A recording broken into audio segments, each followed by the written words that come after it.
opening ceremony. My name is Maral. I am work as the expert at the Mongolian Productivity Organization. I will be start opening master ceremony opening seasons. Thank you. Now, ladies and gentlemen, now I would like to invite Mr. Batbilik, Mongolian Productivity Organizations.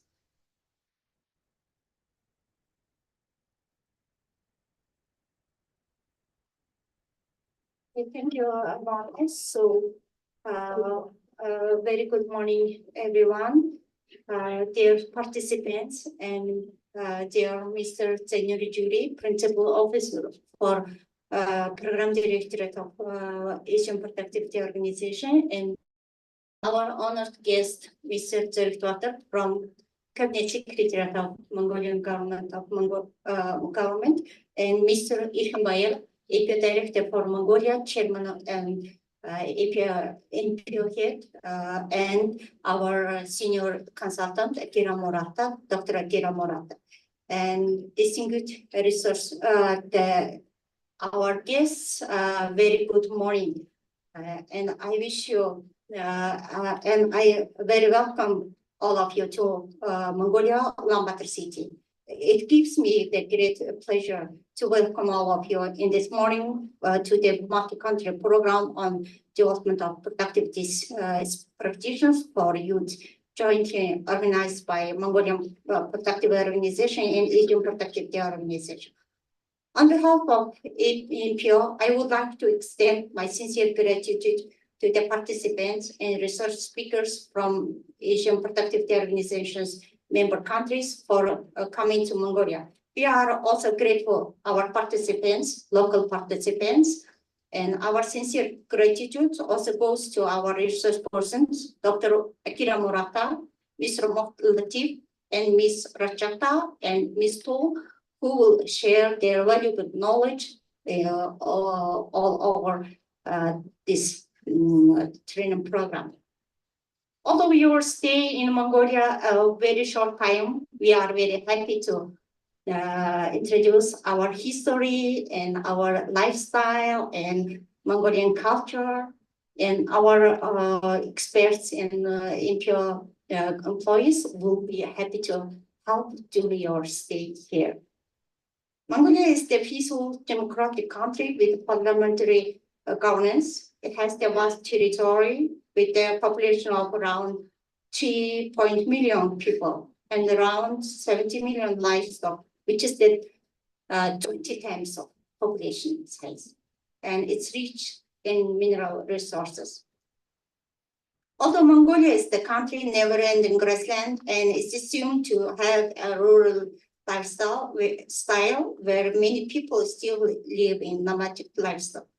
The opposite is true. The internet access in urban and rural areas is increasing rapidly, and digital transformation is taking place in most sectors, which is the minimizing the gap of rural and urban development in Mongolia.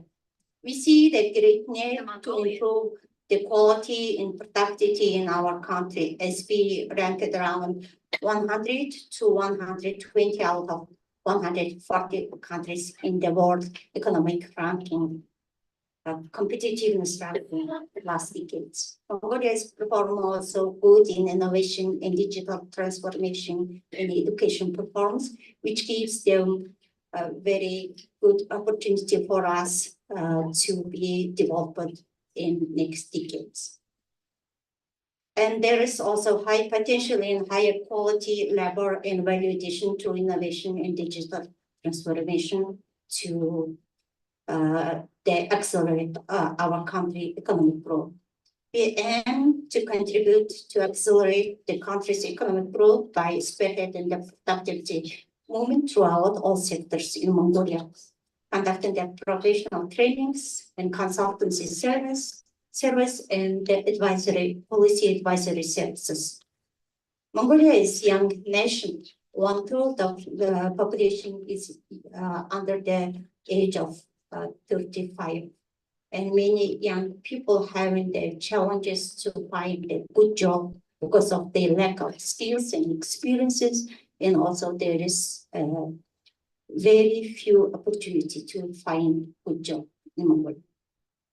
We believe this program on development of productivity practitioners for youth will give the young professionals and those working with the young people give the opportunity to embrace their productivity culture in new way and understand the changing concepts and tools, techniques for productivity enhancement.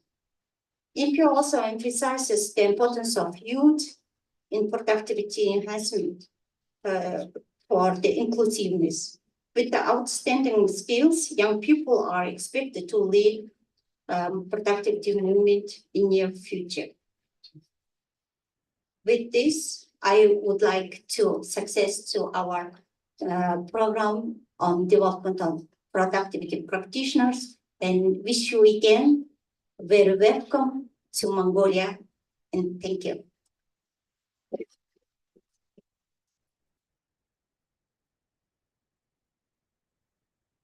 Thank you, Ms. Bakbishik. Now I please welcome our honored guest, Mr. Zert Bahadur, Head Local Government Management and Coordination Department of Cabinet Secretary of Government Management, Government of Mongolia, to give the opening remark. Mr. Zert Bahadur, please.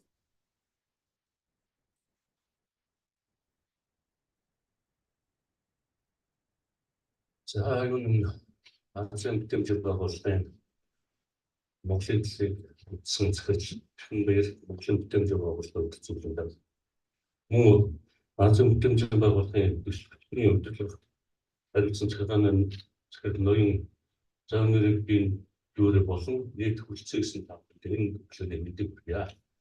First of all, I would like to thank to Mr. Ilham Bayar, the MPO Director for Mongolia, and Mr. Zainuri Juri, Program Principal for MPO Director, and also all the experts and distinguished guests. Very good morning. Энэхүү аргамжид хүрэлцээсэн энэ сарын залуучуудыг хараад би баярлалаа. Манай Монгол улс руу залуучууд орно. I am very happy to see all the young professionals who gathered here now, and Mongolia is the young nation.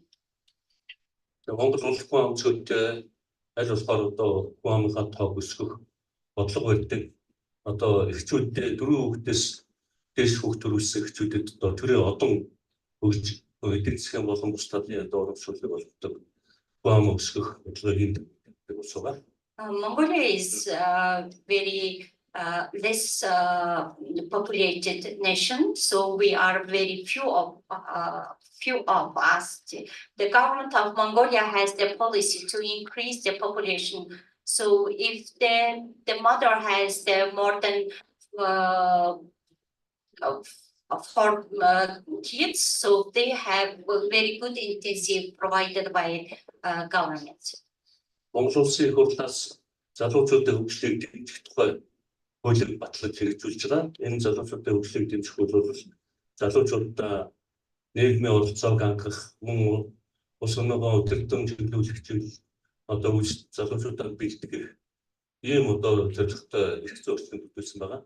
So there's law on supporting the youth development issued by the parliament. So from here, the law supports the employment of youth, and there is good some concepts to support youth in terms of employment and their development and skill development. Ядангуяа орчин үеийн бол технологийн 900 энэ технологийн 900 бол ялангуяа манай Аз төв бол маш өндөр орчинтэй явж байна. За Европ бол мэдээж одоо эртний төв соёл нийгмийн байгууламжтай учраас нийгмийн байгуулалтыг бол нэгтгэсэн одоо бол тийм амгалан тавь байгаа.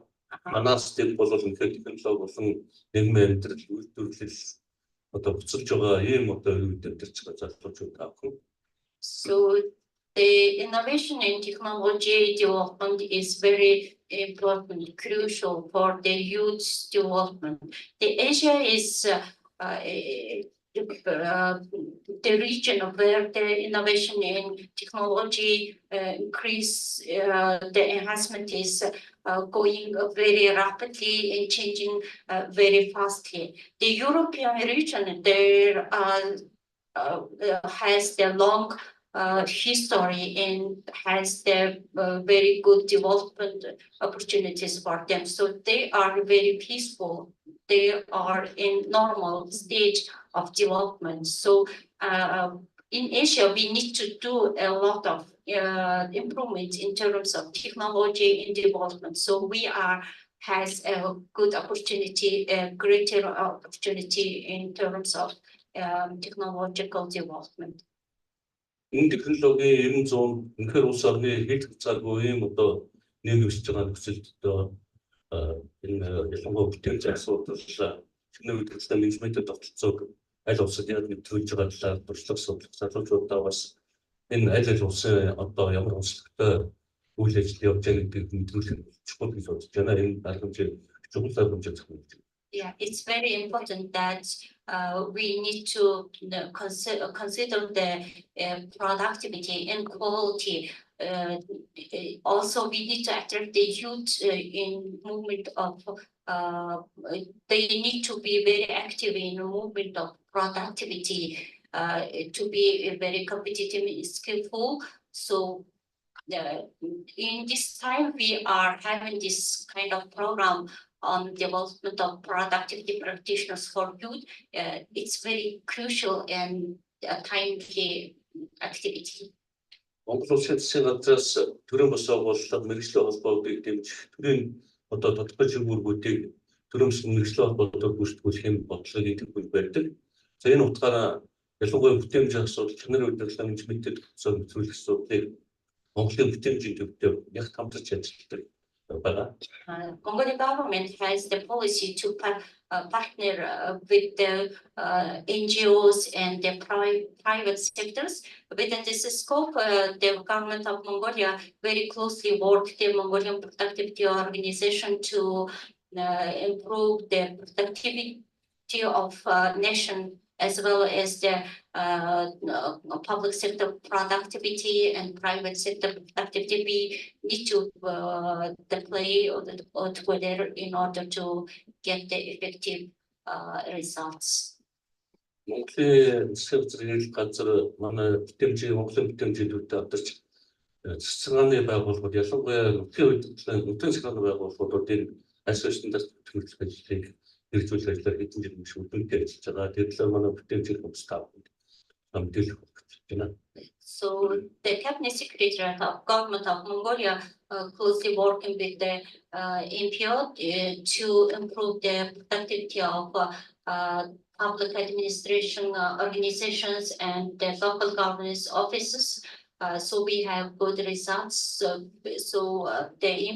hope the MPO will introduce more about these activities in the training session. Ингээд өнөөдөр энэ цогц болж байгаа чухал сургалт чадваржуулах сургалт арга хэмжээнд болж байгаа тав хүнд цаашдаа ажилтны амжилт хүсье. Өнөөдөр энэ Монгол цогц болж байгаа арга хэмжээнд тав хүнд үлдэн тодорхой хэмжээний мэдлэг мэдээллийг түгээсэн солилцсон ийм чухал арга хэмжээ болох байна. So I wish the success to the training program, and I hope the training program will be good, bring the good results, and wish you all the best. Энэ чадваржуулах сургалт арга хэмжээнээс мэдэж байна. And I announced this training program opened.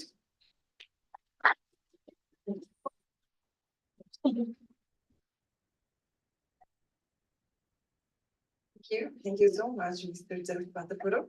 Now it is my pleasure to invite Mr. Saini Bushur to introduce our resource persons and participants. And Mr. Saini Bushur. Thank you, Maral. Good morning, everyone. Welcome to Mongolia. Okay, Mr. Zari Batar, Mr. Eric Kambayar, I would like to introduce the participants who are attending this workshop in Ulaanbaatar. So we have 17 countries participating this time. We miss Japan, Singapore, and Turkey. But anyway, Akira-san is here. So he's representing both resource person and participants. Sorry, Mike. Maybe dry weather in Mongolia. Okay, I will call your name and you just stand up and just we can recognize you. From Bangladesh, we have Ms. Swarna Aish Mimi, Associate Faculty Member, Industrial Management of Faculty, Bangladesh BCS IC. Thank you, Ms. Swarna. From Cambodia, we have Mr. Hao Meng Hong, Deputy Chief, National Productivity Center of Cambodia. From ROC, Ms. Ben Yu Chen, from the China Productivity Center. From Fiji, we have Mr. Ashutosh Achilles Maharaj from the Fiji National University. From India, we have two participants. First, Dr. Neeraj Yadav from the Qualicon Consultancy Company. And then Dr. Sachin Kular, Educational Consultant from the Explore Excellence Services India.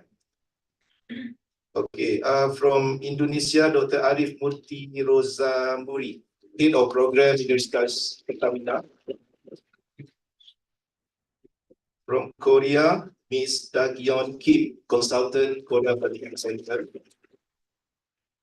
From Lao PDR, Ms. Sobali Kamfui, President, the Lao Young Entrepreneurs Association of Laos. From Malaysia, Muhammad Fazril Zuhelmi bin Muhammad Fizwan, Manager, National Productivity, Malaysia Productivity. Okay, from the host country, we have 6 participants. First, let me call Ms. Amka Lanjagal, Amka Sajagal, Senior People Manager at MPO, Okay, from another one from MPO, Arion Zawadawa, expert MPO. From the Ardanet Mining Corporation, we have Ms. Basanjaf. Start in the traffic. Not yet. Ms. Basanjaf, is it here? Yeah, it's not here. Not here yet. Okay, so it's just coming. Okay, from Mongolia Productivity Organization, Maral. Also from Ardanet, Tunggalak, Miss Tunggalak. Oh, yeah. And then one more from Mongolia, last but not least, Miss Uyanga. From Nepal, we have Mr. Ashish Khatri, the Deputy Officer for Nepal, Ministry of Trade and Ministry of Industry Commerce. And from Pakistan, we have 2 participants. First, Ms. Huma Rukaya Safdar, from the Ministry of Industry. And also Mr. Omar Manzoor Sheikh, also from the Ministry of Industry. From the Philippines, we have 2 participants. First, Mr. Jake Villanueva from the Ministry of the Philippines. And then we have Ms. Richelle Cabinia from the Department of Trade and Industry, Philippines. And from Sri Lanka, we have Ms. Prandi. Yeah, can I just call Prandi?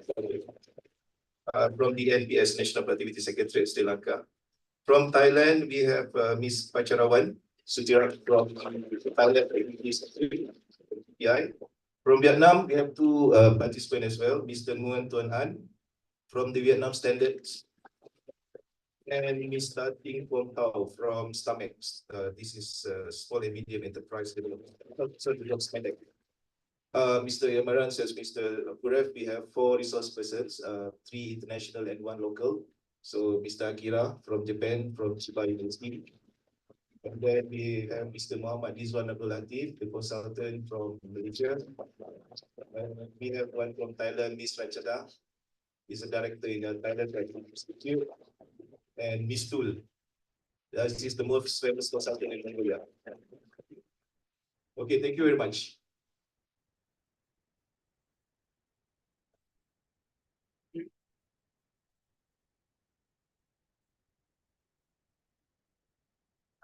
would like to take a group photo of participants and to invite to go to the wall stand.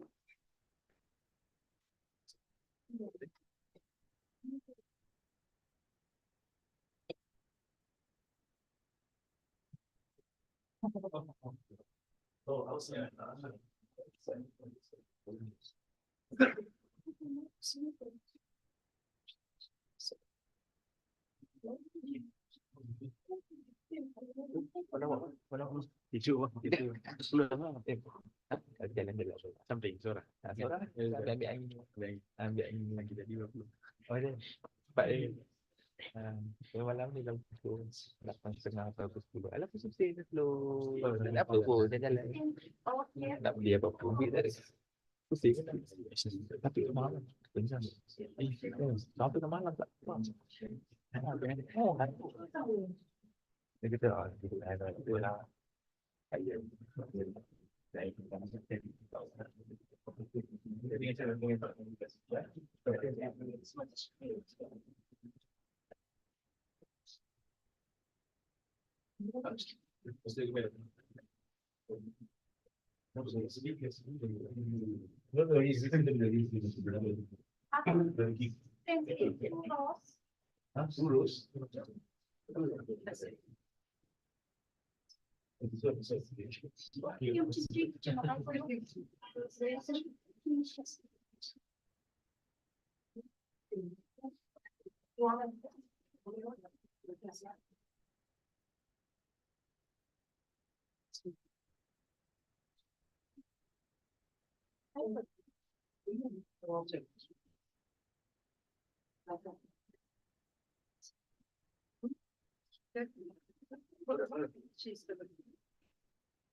Okay, everyone, we're gonna have a coffee break in 30 minutes. Now, you can start a coffee break and come back in 30 minutes after 30 minutes.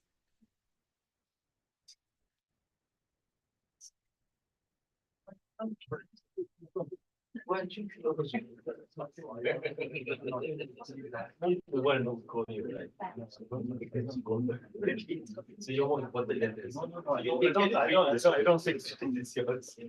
Don't think. Oh, sure.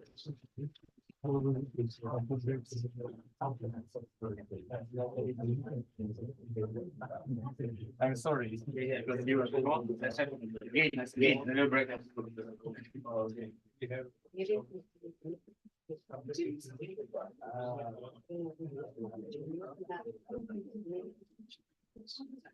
You're from who's the lady? I forgot the name.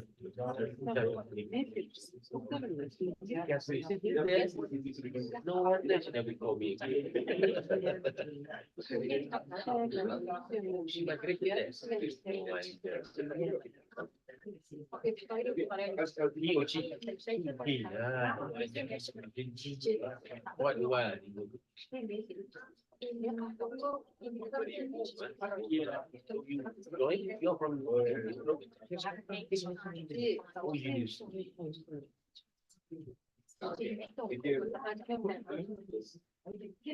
all of us take from BC to here. Very expensive. Sorry. So just all of it. Then about it. Oh, sure. Sorry. That's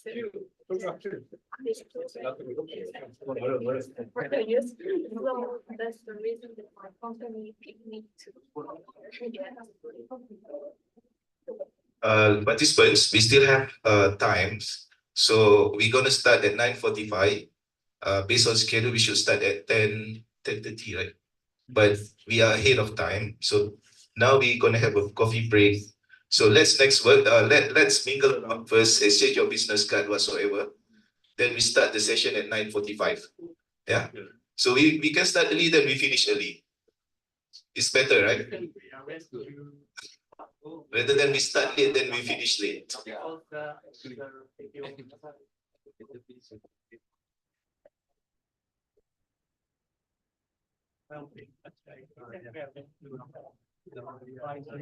What are you actually at? IT really it's very fast paced. Okay. Right.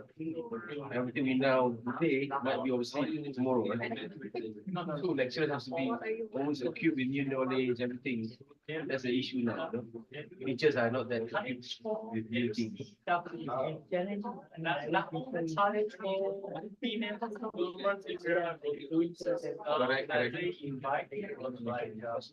You have no choice. You have to update yourself. But now you have to search for it, right? Nowadays, teachers not everybody. Like you, yes, teachers you can say syllabus, they just don't care about it.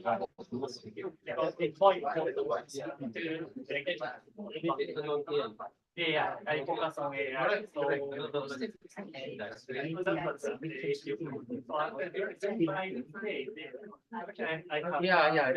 the fundamental, the basics are not there. Right? Everybody's the same. Same like ours in Malaysia.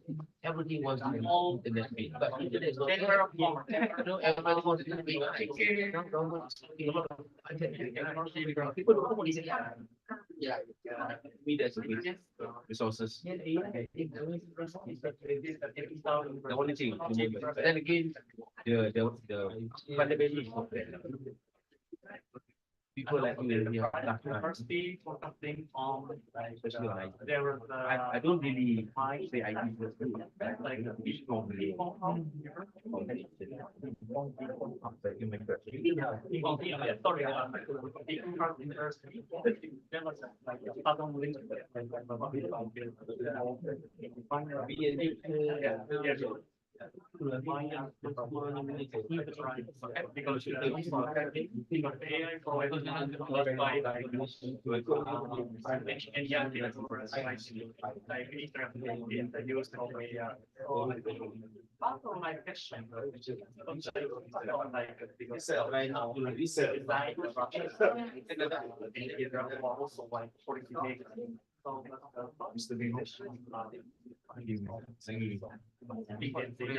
Also, like I'm also Instagram, I'm also providing magic students.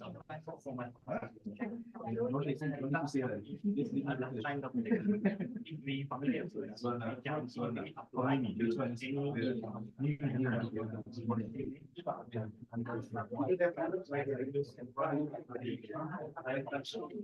easily apply Halo Pak, habis. Like in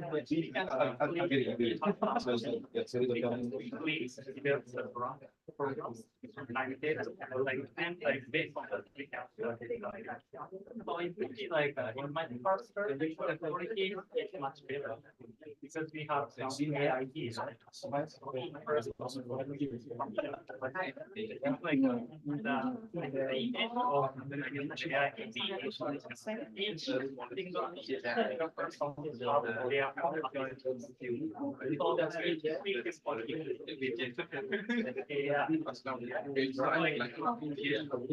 you we have all the weakness of this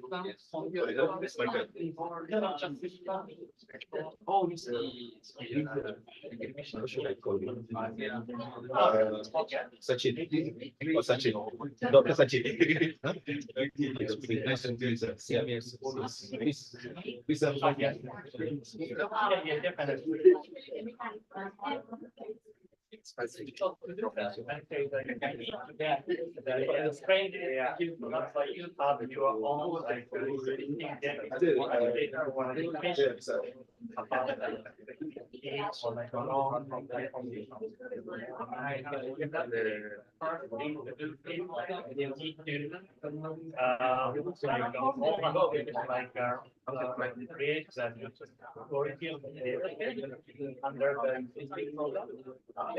Your feel lah. This topic.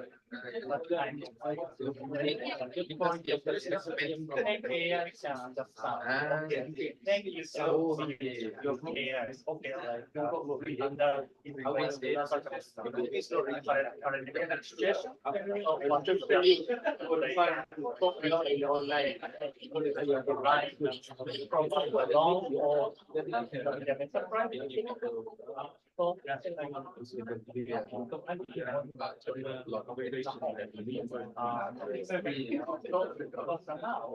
At that time, I would be the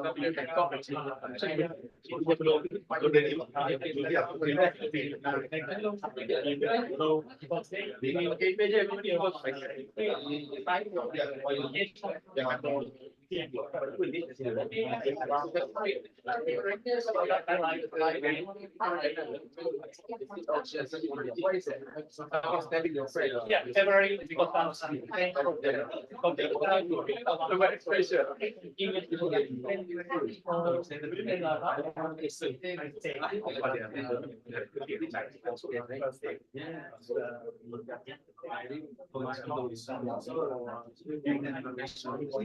would write.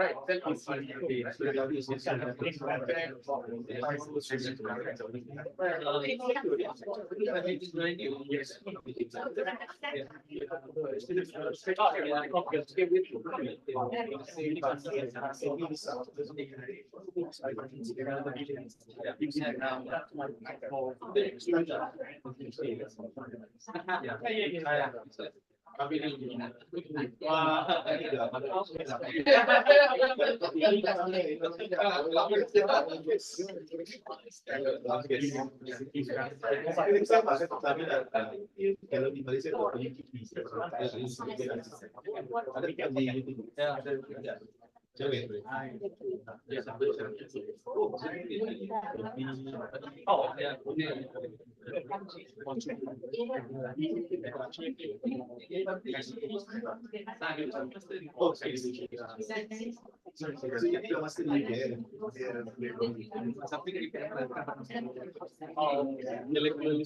Now, I can explain how is like growing because it's like rising.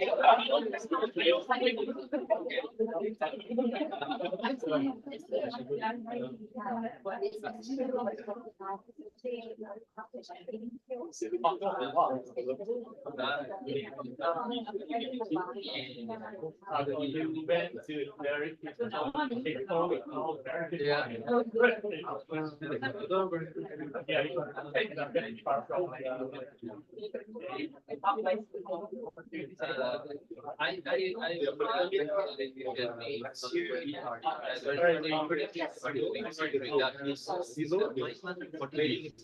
And that's how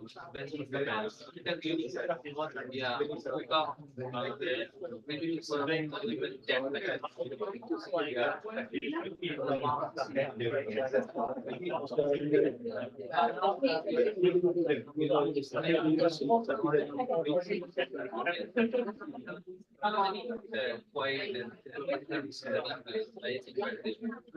My topic was industrial AI. Okay, so that's a very interesting.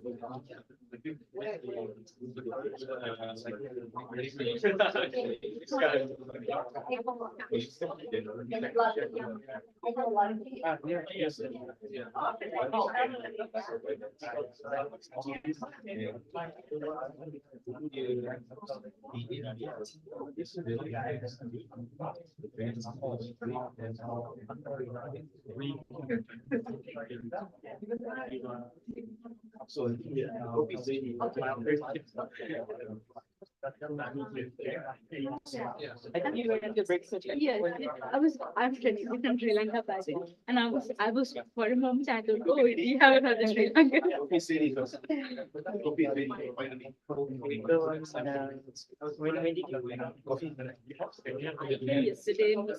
7.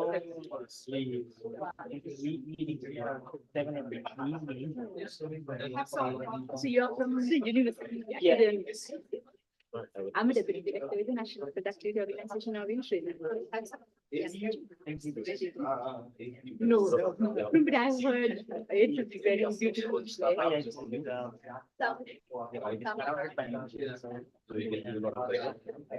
thought that, I mean, like, I feel like, Yeah. there might look a bit like boys and things, but how do we look so alike? I mean, we have the entire building here. Alright. Right. So you see the city.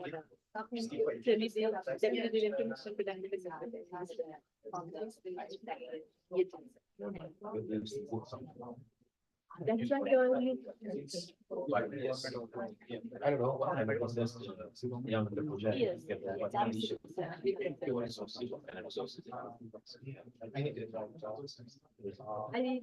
you are not from. Is it?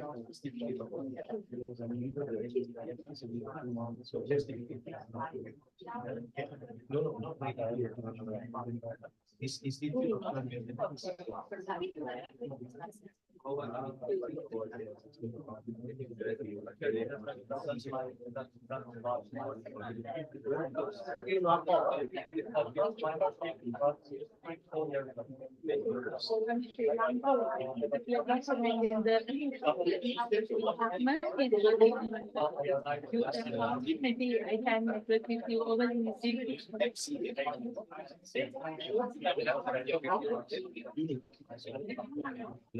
Yeah, if you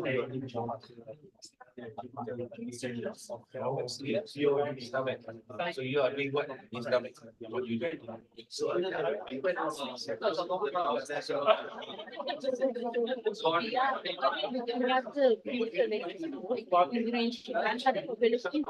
Yes.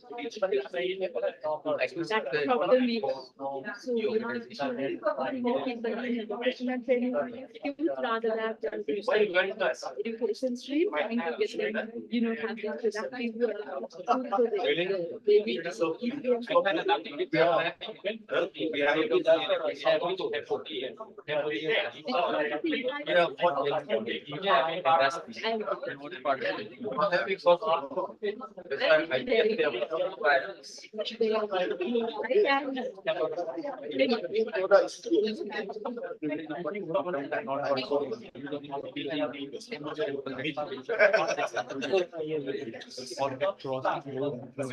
nice, nice.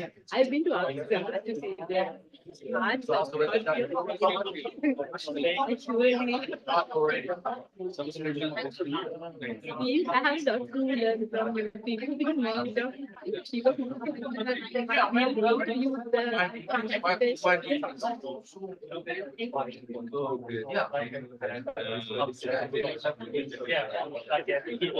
You have to wear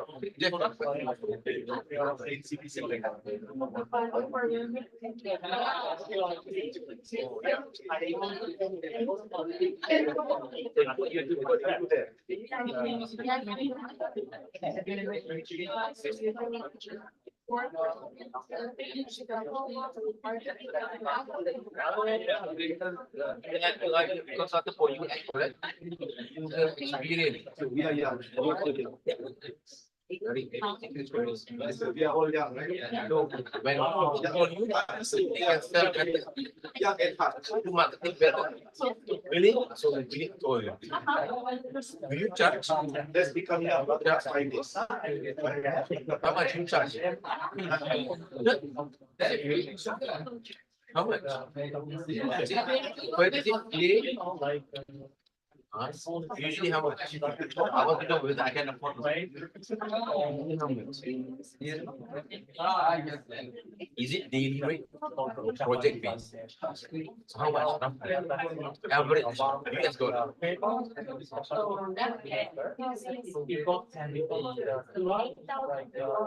8,000 what is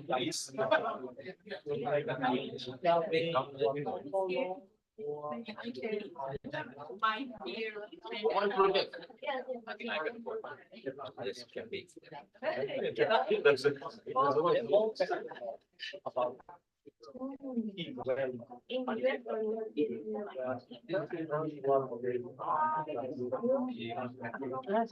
$5 million I can be. Very interesting fact. 5 million too much. 10,000 is only three zeros. 5 million, 7 zeros. 5 million is okay. Yeah. Never mind.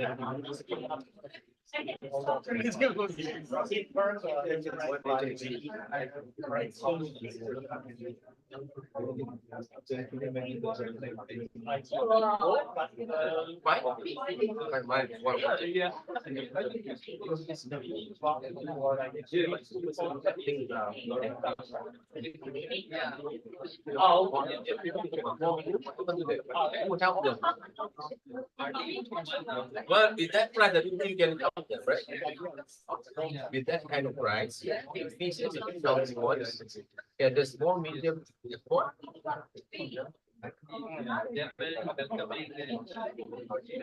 Some are cheaper.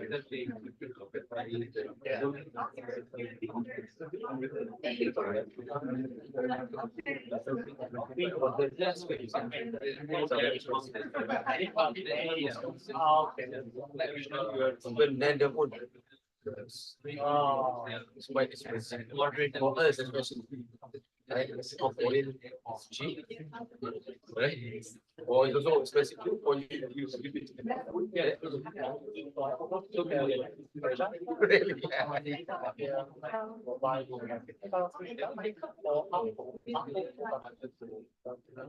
Area, expensive area. Your salary is very Yeah.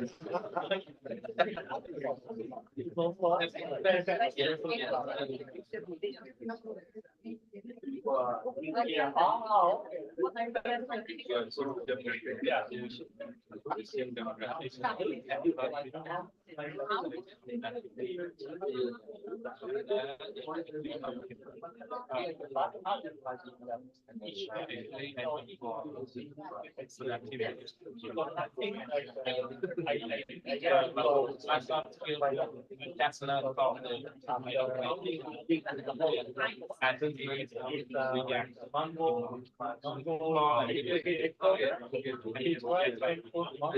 Yes, good. No, good. I learned from my about the rest of it. Yeah, that's why my technical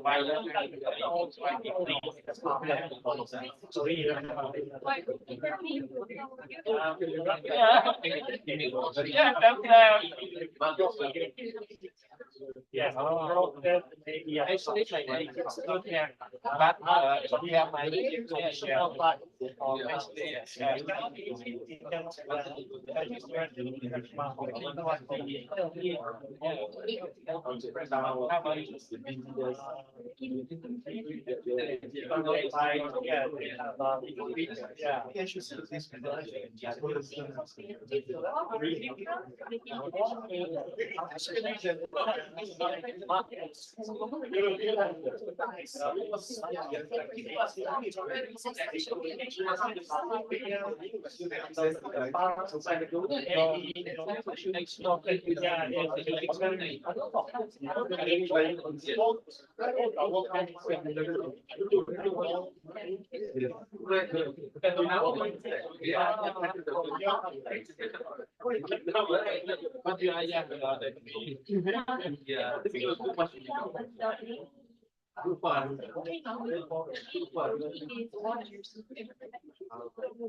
no, I mean, whatever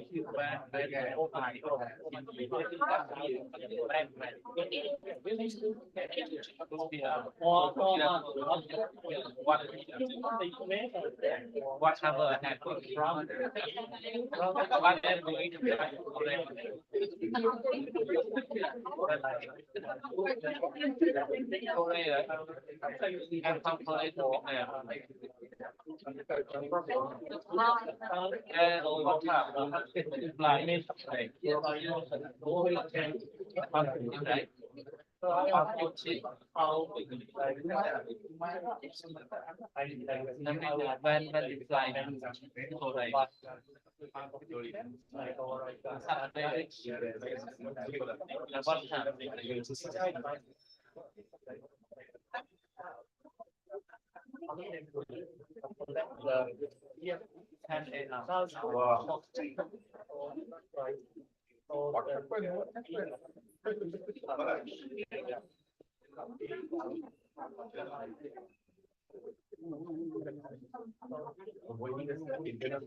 Okay, hello everyone. Can we start?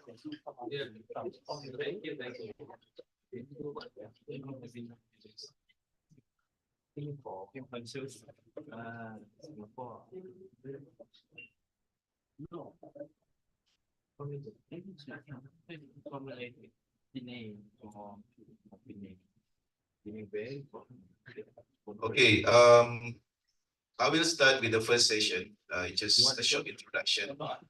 Since I don't have a good voice, so it's a good excuse that I cannot speak long. So, okay, just joking. Again, my name is Ainuri. I'm from the Secretariat of the Asian Productivity Organization. I think most of you knows, maybe some of you knows, or I don't know how many people knows about APO before they're coming for this program. How many of you knows about APO? 1, 2, okay. So good. I don't have to speak long. Okay. Otherwise, you don't know APO. All right. Yeah, we are not famous like other organization or United Nations or ADB. Yeah, we just small organization with 20 members. Okay, what I'm going to do now is I just want to present about APO and then why we do this course for the youth. Yeah, this is only the first time. Actually, this is the first ever face-to-face productivity practitioners for the youth. Yeah, we did last year online. Only one guy are able to join after the online courses. Can you raise your hand? Only Jake. The rest, I don't know what happened. We have about 30 plus participants last year. And then we thought that, okay, can you nominate those people who attended the online to come over so we can share what you have done for the past 1 year here. But anyway, we leave it to the productivity organization to decide. But good that Jake is here. He will share with you what he has done for the past 1 year. Okay. Asian Productivity Organization, 21 member countries, currently only 20 active. One is not active, which is Hong Kong. And we have the new members coming in during COVID, Turkey, but Turkey is not here. Established like 60, almost 63 years ago. We are located as a secretary in Japan, so I think everybody knows about it. Okay, this is the country. Of course, we are trying to get more new members to come in. After 60 over years, people are saying that why MPO only 20 members? Why we cannot expand? There are many other countries in Asia. Yeah, we are exploring. Hopefully, we can get more members to come in from the Pacific, from the Central Asia. Currently, Mongolia is the only one from the Central Asia. We have others like Tan's country, Kazakhs, Tajiks, Kyrgyz, Uzbek. They may join if they want. Southeast Asia, yes, almost all except Brunei and Myanmar. They are not the member. South Asia, I think we cover all. And then where?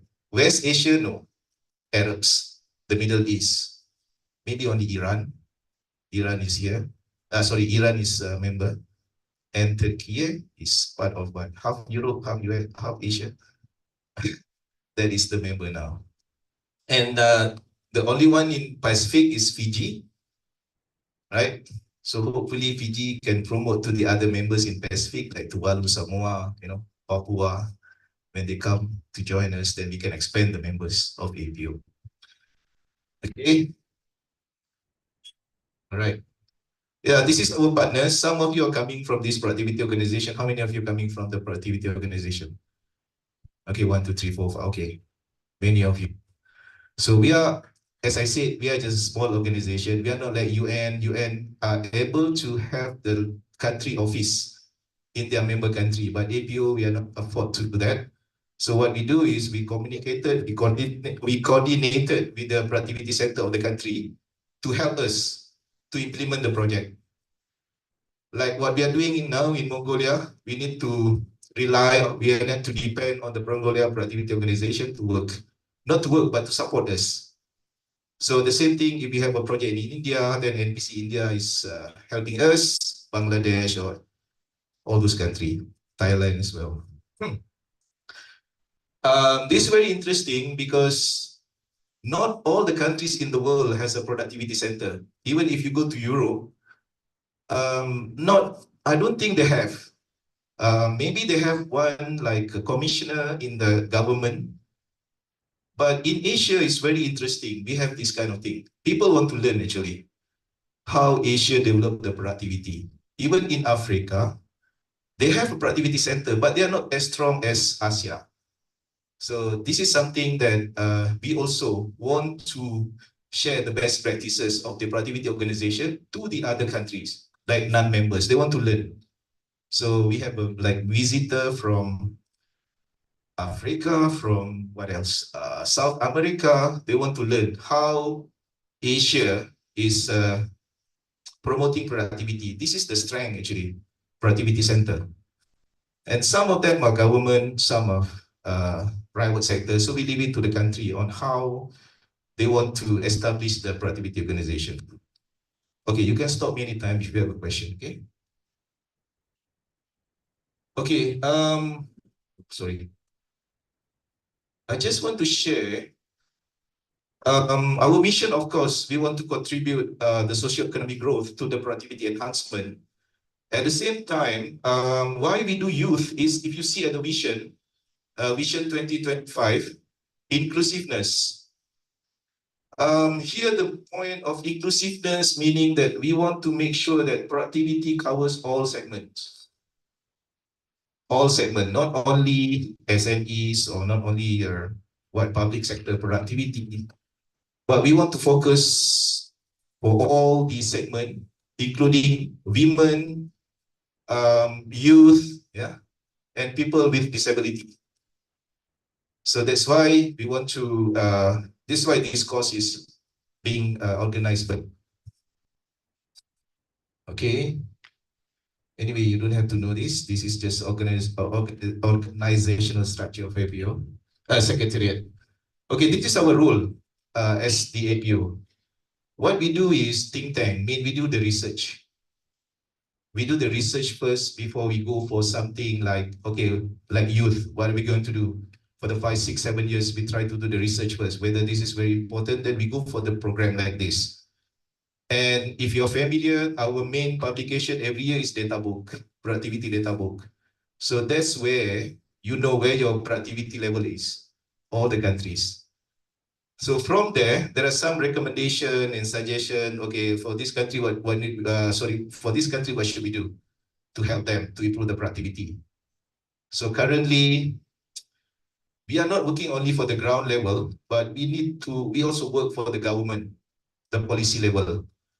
So that's why we help certain member countries to develop the productivity master plan, the national master plan of the country. Yeah. So for instance, like Vietnam, they have like 2045 vision 2045, if I'm not mistaken. And then we are working with the government of Philippines on the digitalization. And what else? Malaysia, productivity blueprint, MPP. I think some others, I forgot. Bangladesh, we are still working on it. And then Turkey also. Fiji as well. Institution, sorry, okay, what is this?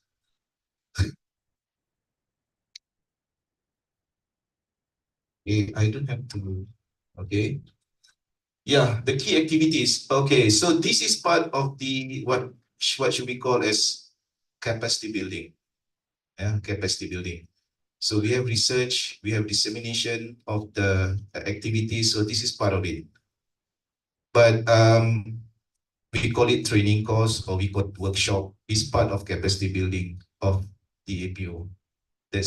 But again, we don't have much resources. I can say that.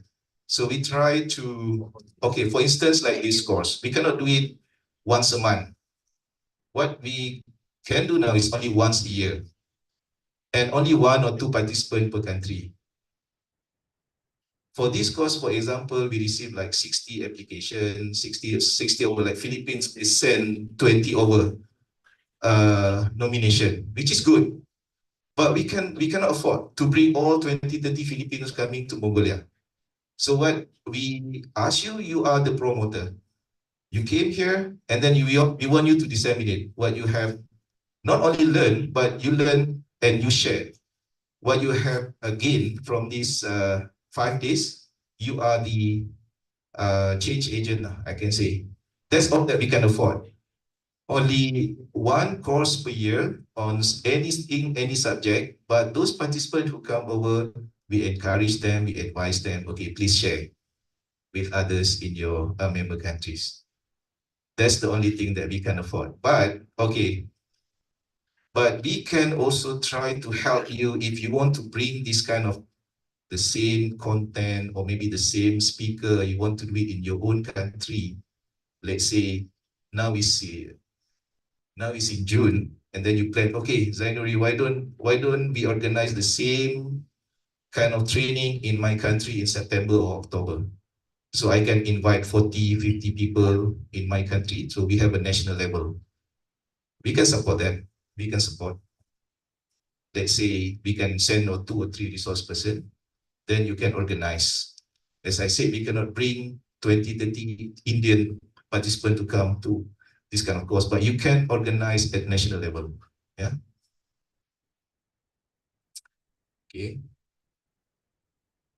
All right. Of course, our activities program, we need to relate with what is the expectation, what is the needs of member economies. So what we do is every year when we plan, when we design, we meet the National Productivity Organization through annual meeting.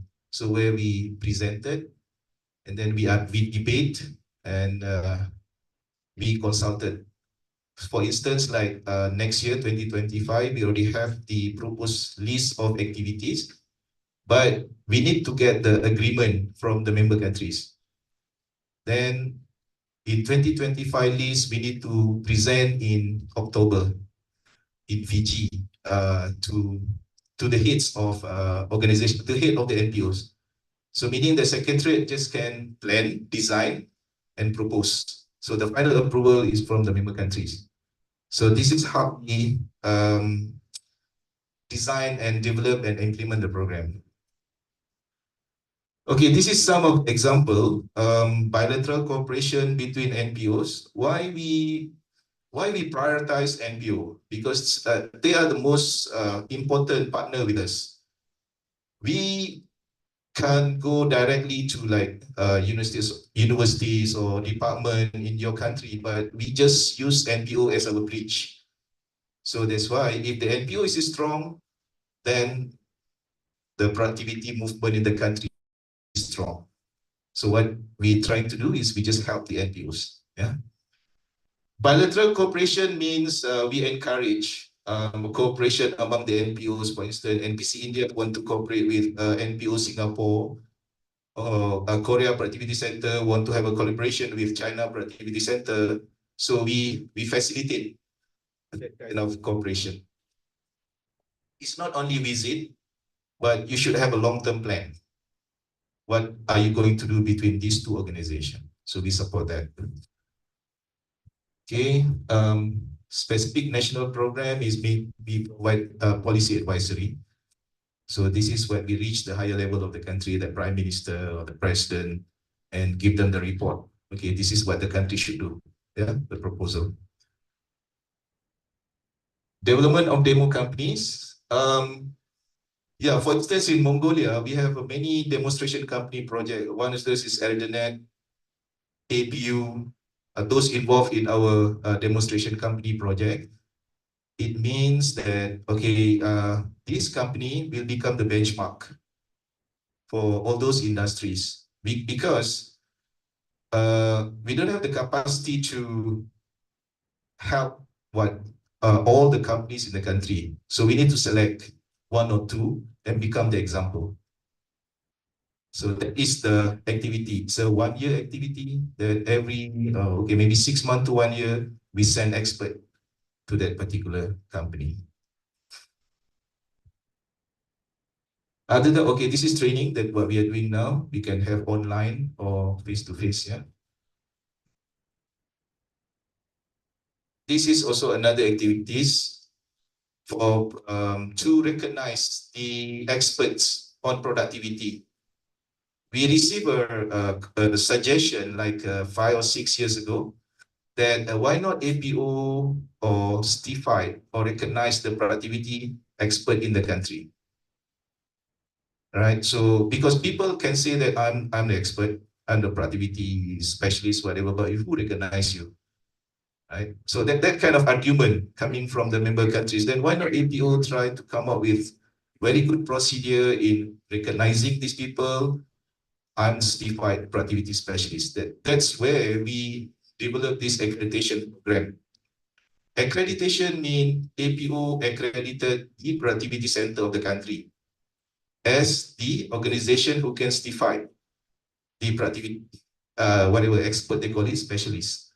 So currently we have 9, we call it certification body. We have in Mongolia, Vietnam, Malaysia, Thailand, Singapore, India, Pakistan, who else? Indonesia, yeah, Iran. Yeah. So the NPO has the strength, has the capability to endorse or certify productivity, we call it specialists. Center of Excellence, another activity that we want to have one organization or one what should I say? Is it country or something like that? If let's say your country, let's say India, you are very strong on IT. Yeah, so that's why we designate India as the center of excellence of IT for Industry 4.0. That's the strength of India. So India need to disseminate the knowledge with other members. And then we have Center of Excellence on Green Productivity in Taiwan. And also smart manufacturing, because the strength of the country, where people from the other country can learn. So you can go there, you can see how these activities or how this substance being disseminated, you can learn. One of the new Center of Excellence on agriculture, which is in Japan. So people say that why not Japan as a developed country among the members to share their expertise. So last 2 years, this National Agriculture Research Organization has been appointed as Center of Excellence on climate smart agriculture. So this is all the activities.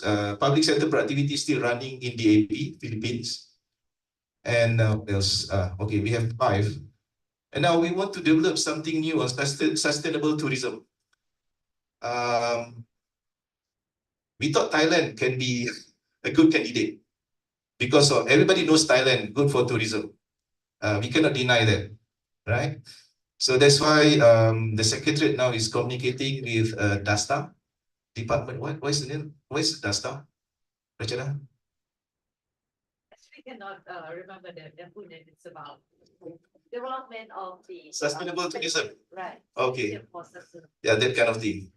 Yeah, DASTA. We also try to explore if we can work with Indonesia. Rural development, you know, Bali is very good with the tourism. Or maybe Fiji. Fiji is also good with sustainable tourism. Yeah, we exploring. Which is the main objective is we want to make sure that each member countries they can share the strength with others. Not only developed country like Japan, ROK, Taiwan, Singapore, but the other members, you also have your own strength, which is we want you to share with others. That's the beauty of APO, which is the only I can say regional cooperation working on productivity. You cannot find American productivity organization. You cannot find Europe productivity organization. You can't. It's only ASEAN. So where these 20 countries have a different development, it's very unique. If you compare Japan and Laos PDR, if you compare Japan with Malaysia or sorry, example. So, but that's the strength. The developed, less developed, developing all together. You can sit down together like this to network, yeah, and share the best practices. Okay, as I said, research. You can download all the publication in the website. Currently, there are many publications on new productivity trends. We are talking about reskilling, upskilling, and then what else? Now we are talking about AI. So everybody talk about AI. So we want to do the research this year on AI and how this AI can affect the productivity, right? Even for this session, Akira-san will share. Maybe next 5-6 years, all of us will be replaced by AI. We don't know. Maybe APO is no longer relevant. Why I have to go for productivity? I have to learn from Mongolia. I can search ChatGPT, then they can give you everything. But we have to know that, okay, there's a pro and cons, there's a good and bad, all these kind of things. So we need to explore more. We cannot just make a conclusion that, okay, everything done by AI. We still need a human touch maybe, so we can discuss further. Okay, digital learning, e-courses. Okay, if you notice, all the programs that we offer only for member countries. But with the e-learning courses, it's also open to non-members. So everyone can join.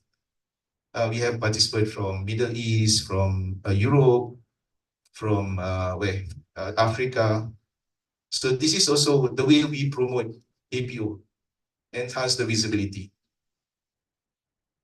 Yeah, because of COVID-19, it affected our activities. We cannot do face-to-face, we cannot go anywhere. So what we do is we try to utilize the social, as social network system, SNS. One of the things we developed this productivity talk in the YouTube channel. So now there are many sessions that you can search in the YouTube channel for MPO. So you can also subscribe this APO YouTube channel. There are many speakers that we invited to talk the productivity. Yeah. Okay. This is just the numbers. Okay, go back to this program. Okay, we define productivity practitioners actually. Because people ask, okay, what is a productivity practitioners? Who are these people? How you define it? So we talk about it and then we discuss. We want to make sure, we define productivity practitioners as a person who is doing a productivity promotion or productivity enhancement. That's why we call it productivity practitioners. But not only for himself or herself, but he or she must be able to train others, to explain to others about productivity. Because sometimes it's good, people have their own knowledge, but how can you explain about that kind of concept to the other people? This needs some kind of skills, right? It's not easy for you to explain some productivity concept. I can give you an example, maybe, sorry, what's your name? Jargal, you are TPM expert. You yourself TPM expert. But how can you explain TPM to the school children? that kind of thing. Or how can you simplify the definition of TPM? People know, okay, total productive maintenance, you talk about maintenance of the machine, but people, the layman, I'm a layman, so what do we say? So that's why we want to build the skills of people as a trainer, as a consultant, as a promoter, who can easily explain productivity concept. Because productivity for me, maybe my personal view is a dry. So you need to make sure people really understand, then they can work on it. You can disagree with me, it's okay. Okay, and then the productivity practitioners is not a new program. So we started, I was not with APO yet at that time. I'm still in college, 1994. APO worked together with International Labour Organization, ILO.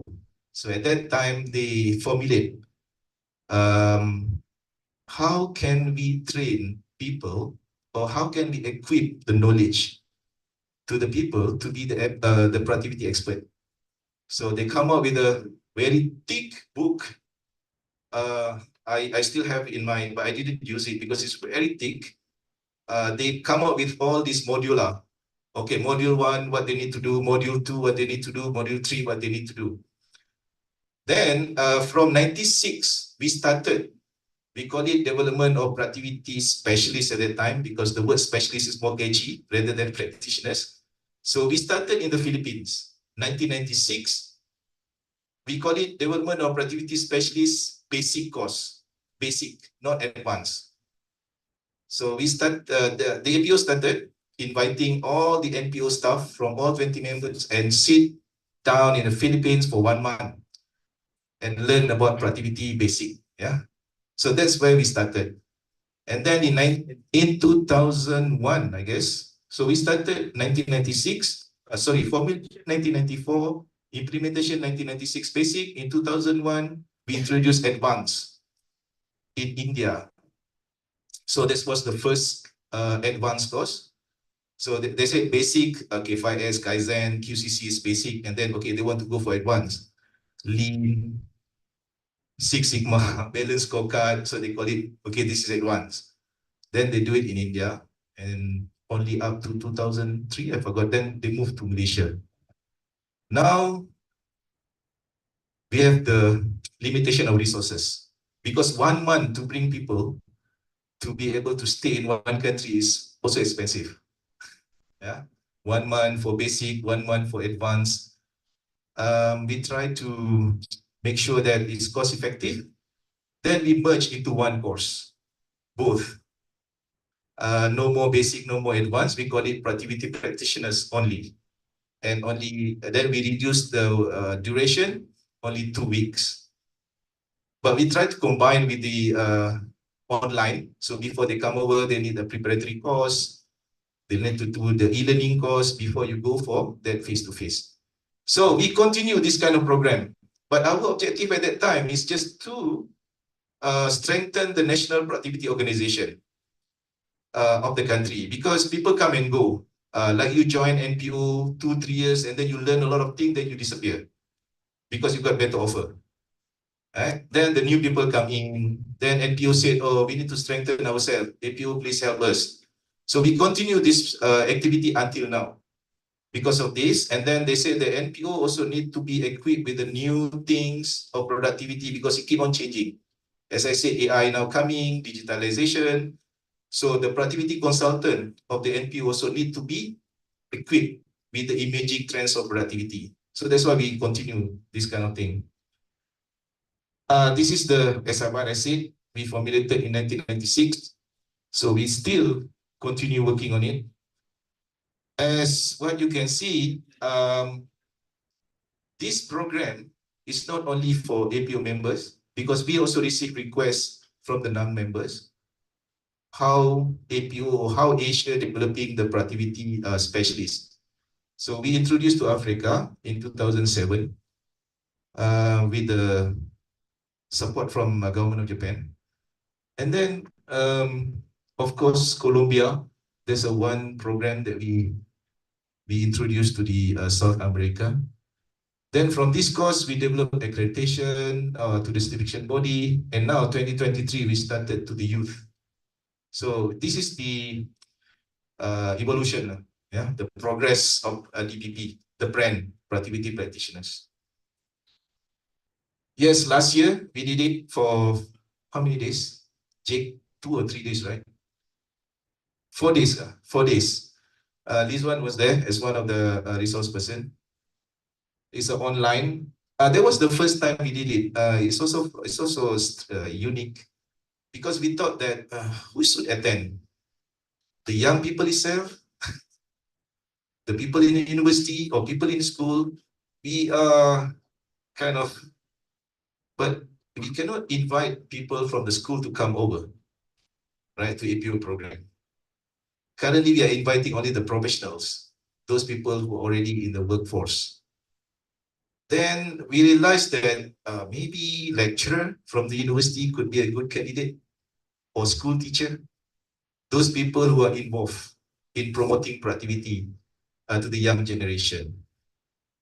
During this course, I think we received several from the universities, others from the ministry, which is fine. People come with their own plan, what they want to do. And then from this course, we realized that we need to come up with a special design for APO program to the youth. We cannot use the same format, which is we are still discussing. Even for this course, maybe after this, I need your brain. All these 25 brains here in Mongolia, if we can develop or come up with design, the program where we can specially design for the youth, right? Because like this 5 days course, maybe, I don't know whether the young generation are interested to sit down and learn from the speakers, or they have a different mentality or a different mindset. So this is the program where we want you to think and discuss. Okay, of course, after listening with all this session, then you have a group discussion and think and how is the best that we can come up with a special program for the youth, which can be implemented in all the countries. Yeah, not that maybe currently I can say Thailand is very good. I mean, from the APO members, Thailand has been doing this summer camp. I don't know what they call it. They will share with you. Sri Lanka, is from Sri Lanka, yeah. They have program for the school. I don't know whether it still exists. You still have? Okay, you upgraded. Okay. I know in the past NPS you put your productivity consultant in the school, right? Vocational training. Okay, so Vietnam is very interesting. Last 2 years, they are aggressive promoting in the university. I don't know whether Ang, you know about it, but they give a lecture on productivity in the university. So that's why he come up with the idea that why not we have this kind of program for all members that people can learn from each other and can apply. So that's why this program coming in. But again, we are still exploring. So you are here, you are very, very fortunate. This is the first time that we gather together. Of course, we are all the resource person. We want to come up with something that program that we can do for the youth, yeah, for all members. Okay, this 5 days program, 5 days is about best practices sharing. Because when I look at your background, you guys are all experts, yeah, on productivity. You are all experts. So it's no point to teach you what is this, what is this, what is this. But it's more on sharing. Resource person here to share with you what they have done, their experience, and you can also share your experience with all of us. Yeah, so it should be two-way traffic, not only one-way lecture, but two-way traffic from you as well. Mindset change. I think all this productivity activity should be started with the change of mindset. Yeah, we cannot do anything without, I mean, the mindset is still the same, you cannot change. You cannot do anything without changing the mindset. So even some people ask, why not bringing the Japanese culture on productivity, especially when you say about school, education, why they train productivity like Kaizen from the school children. Actually, it's not easy to say that when we become a part of the culture. Right? It's not in the book that, okay, you need to do A, B, C, D, E from the morning until you left the school, because it's part of the culture. So mindset change. I guess Akira-san, you know better how to explain this in your session. Yeah.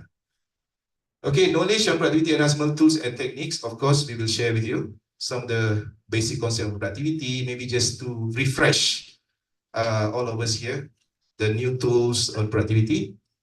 And yes, productivity and AI. This is very interesting topic. Will be shared later on. Then we design, as I said to you earlier, we want to design. We need your brain. We need your recommendation how to design the productivity program for the youth. Again, the most important thing of MPO program face-to-face is networking. Yeah, you network. Because these people will be somebody later on. Maybe Dr. apa? Dr. Ari will become the president of Indonesia. Then please get network with him. Then this is something that not only about the substance, but the network. Yeah. Not only among us, take the opportunity to learn from Mongolia. After 5 p.m., we don't bother about you. Okay? As long as you're coming back tomorrow morning at 9, it's okay. So from 5 p.m. to 9 a.m. is your own activity. So create your own network in Mongolia and contribute to their economy as well with the per diem that we give you in the morning. Just joking. Okay. So take this opportunity because it's not easy to come to this country. I'm sure that you're not in your bucket list to come to Ulaanbaatar, right? Who is in their bucket list? Oh, I want to travel to Ulaanbaatar. Oh, only this one. Only you think I want to go to Bali, I want to go to Pattaya, you know, not Ulaanbaatar, right? So take this opportunity. We come to learn, of course. We come here as a professional, but at the same time, take this opportunity to learn the country. And that's why we put all the local participants to sit together with you. Please make use of them, right?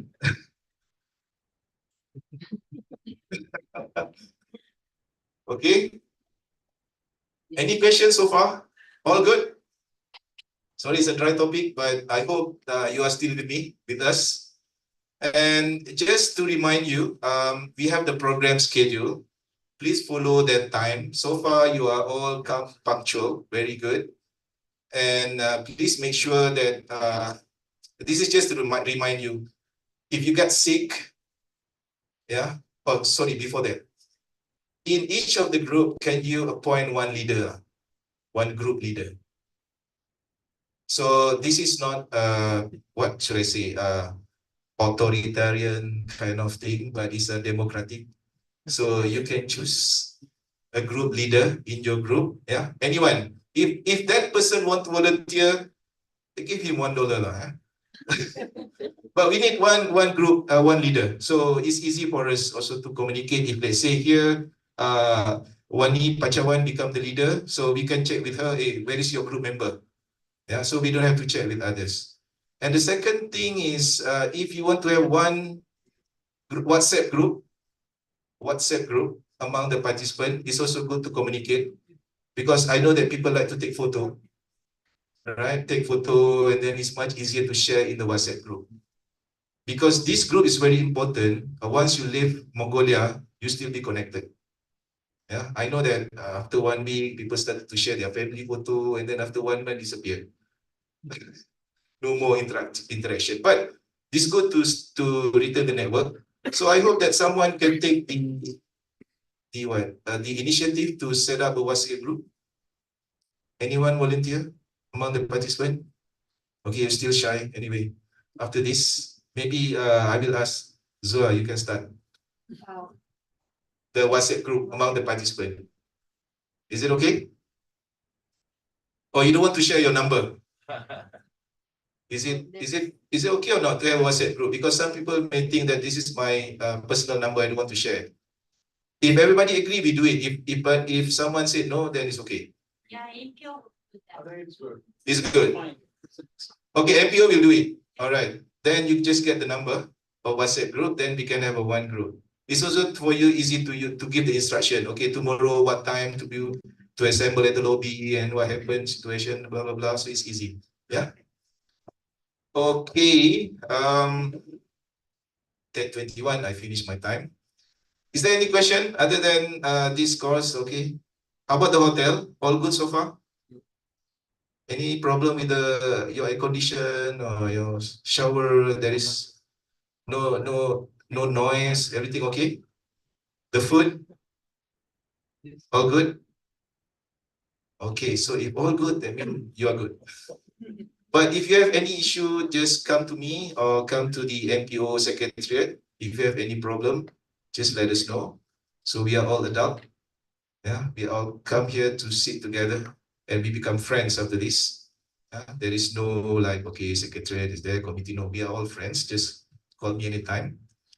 And the resource person also, please treat them as a friend. Don't treat them as a teacher.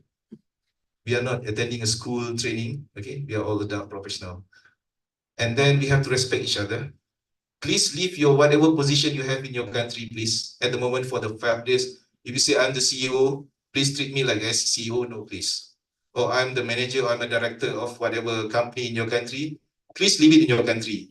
Yeah, over here we are all the same. Yeah, same level. We are all here to, I don't know, it's up to you whatever you want to do here, but we are gathering here as the participant for development of productivity practitioners for the youth. Yeah, so we just share, no level, no rank. Okay, we are all here to share and disseminate, exchange the knowledge. Okay, anything else that I miss? Bilek, anything that I miss? All good? Akira-san? This one, okay? Rachada, okay? Tool? If you want to remember her name, because her name is very long, tool something, something, something. So we always think about productivity, tools, and technique. So then tool. Okay. Okay, if that's the case, I will pass the session to this one. Yep. Okay. Thank you, everyone.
Station.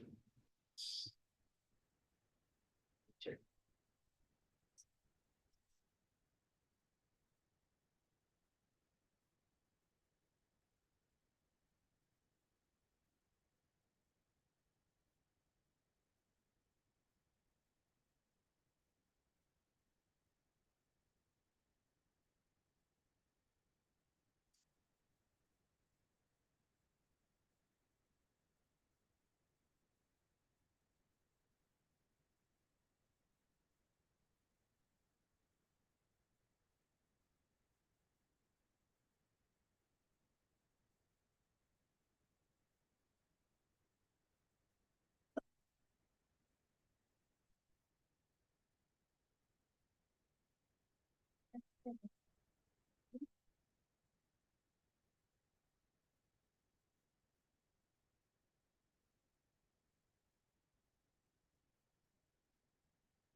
Yes, this is true. But you do. Let me take care.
Right, sorry for the technical issues, compatibility issues, Apple and also cable, I'm not sure. So after this, we need to use banana, like what mentioned by Mr. Zainul. All right, good morning, ladies and gentlemen. As mentioned earlier, my name is Rizwan Latif. I'm here to share with you knowledge and experiences regarding P&Q and on the perspective of youth. Okay, as what mentioned earlier by Mr. Zainuri, by looking at your backgrounds, you are all experts in your own field. In your own field. So that's why we are here today to assist APO in helping youth in our country or in our community, right?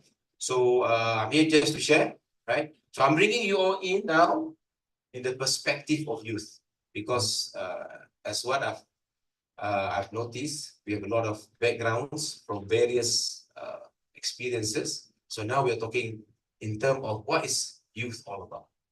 Okay, but do you feel you are still youth or no longer youth? What do you think? Are you still youth or no longer youth?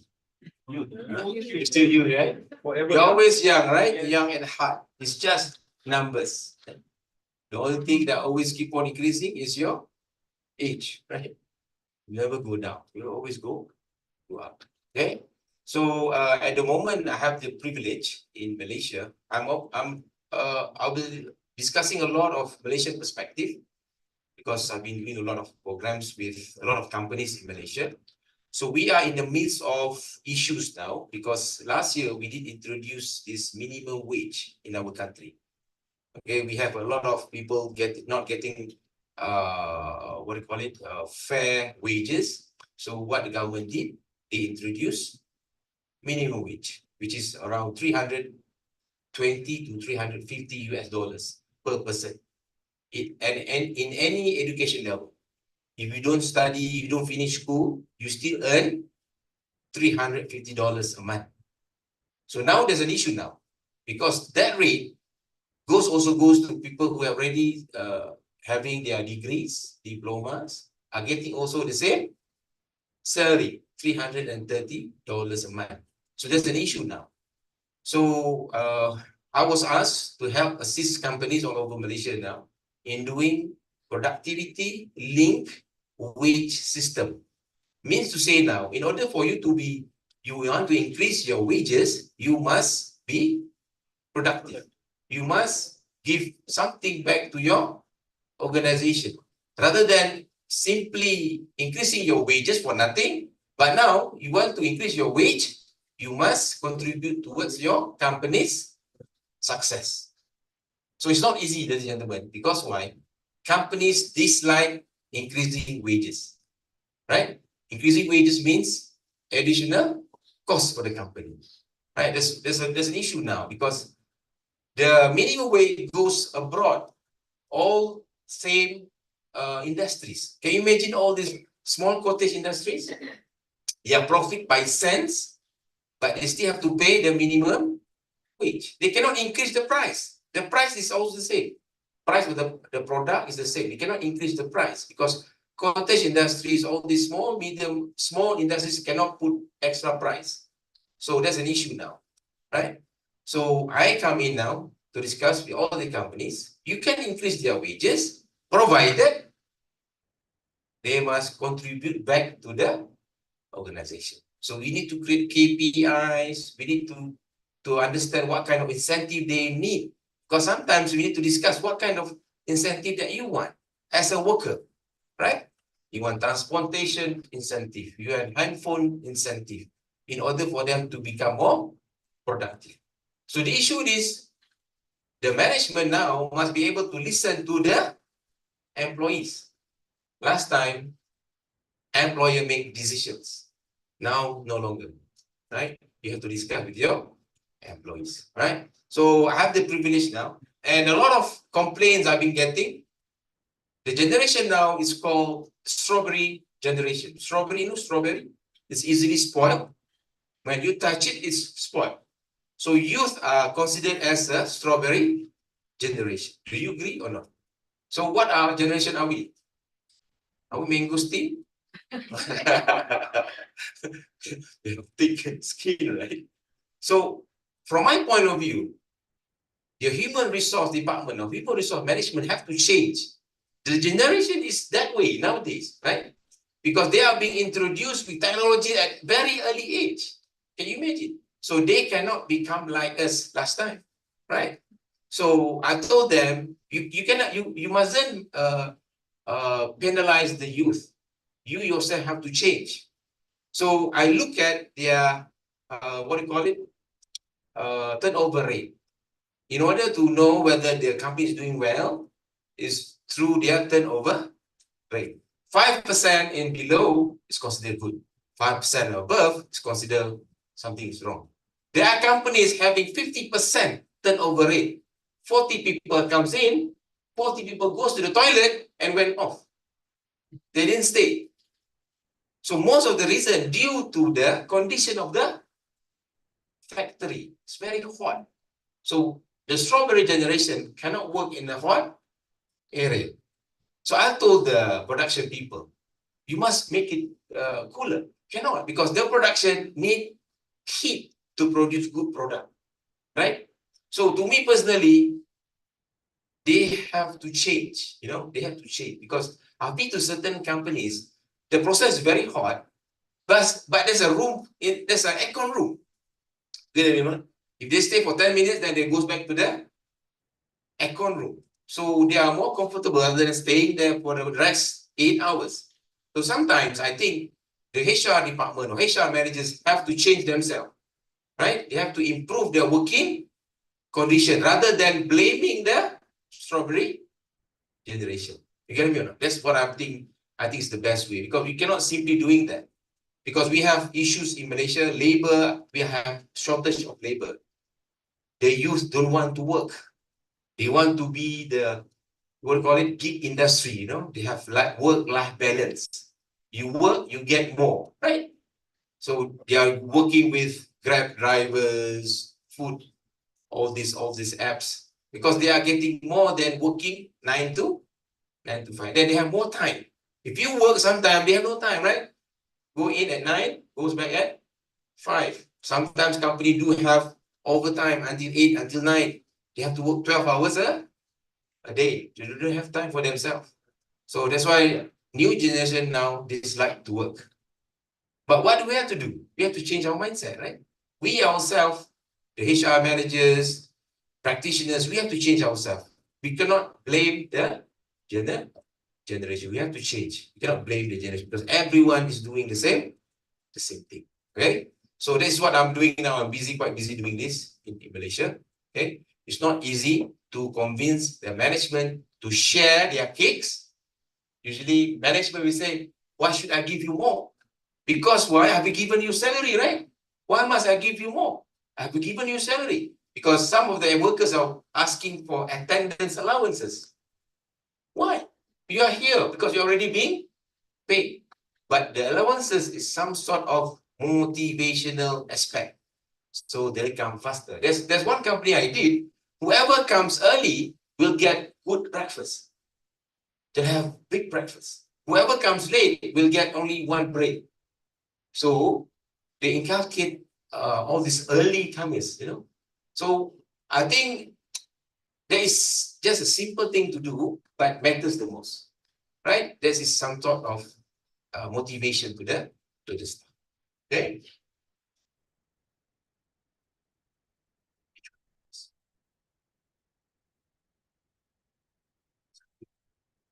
Which one? Nice.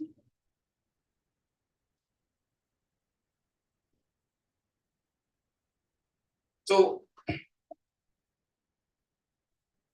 at the moment, I've browsed through all these issues. I think every countries are facing the same issues. Okay, jobless, and then I came across one newspaper cutting, year 1977. At that time, you were discussing also about youth unemployment. Can you imagine 77?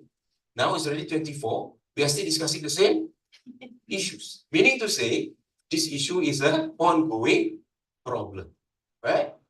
So unemployment among degree holders, budget must address skill mismatch is an issue too now, right? A lot of universities are producing a lot of engineers, a lot of not suitable to the industries. That's an issue. Okay. Engage youth, mental health among youth is also a big issue, right?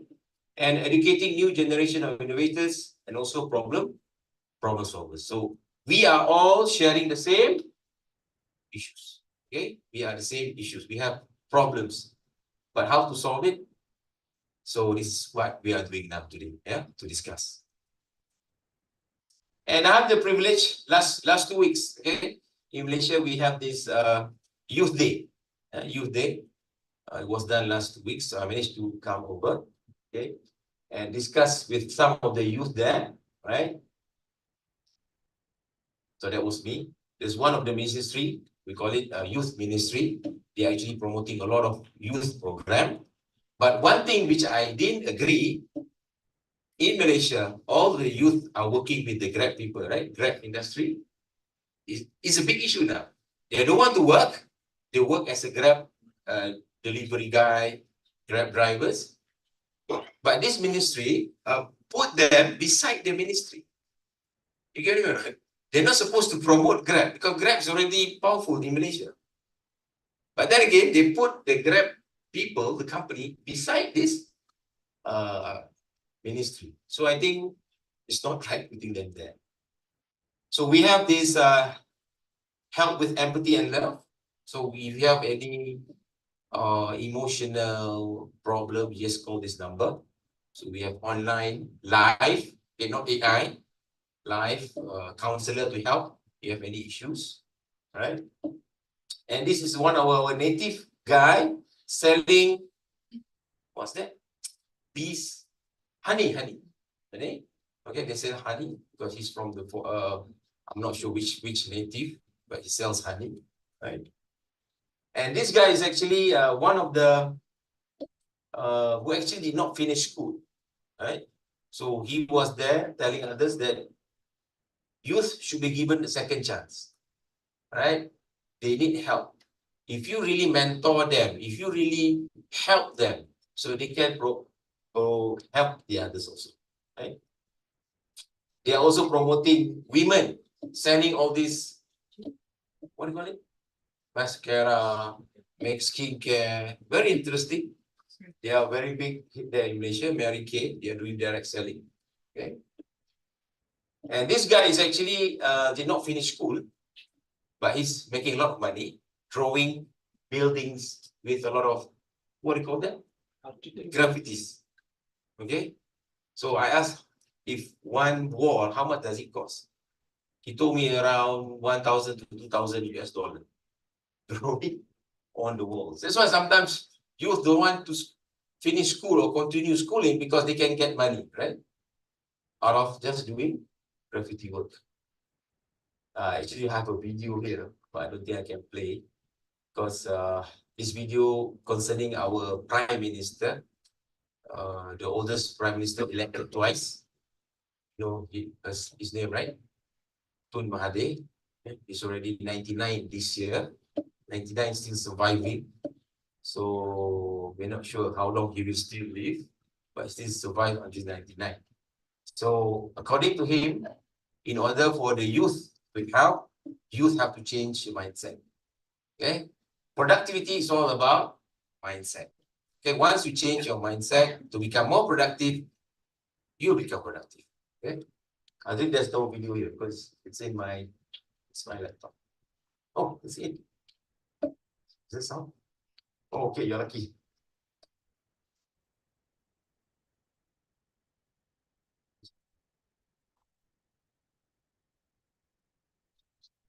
It's 99 this year.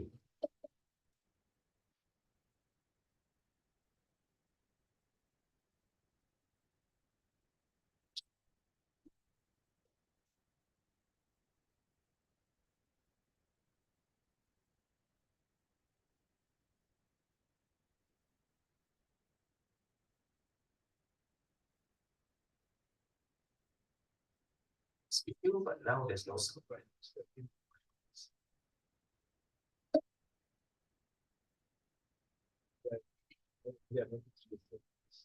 Which one? Whoever can help may come to the front. Which one? Sorry? Huh? Correct video? No. It was 6 years ago, 2018, when he was the Prime Minister. 2018. Yeah. And 93 years old. Now it's 99.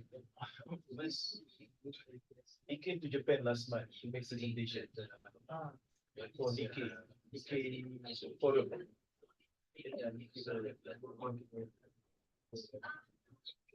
It's not connected. Yeah, the way to live longer is reducing the food. Yeah, he doesn't eat much. That's why he said. Yeah, he doesn't eat much. That's why he said I can live longer because I don't eat much. Yes, no, it's not a joke. Yeah, he said. It's not just true. That's why I need to reduce my weight.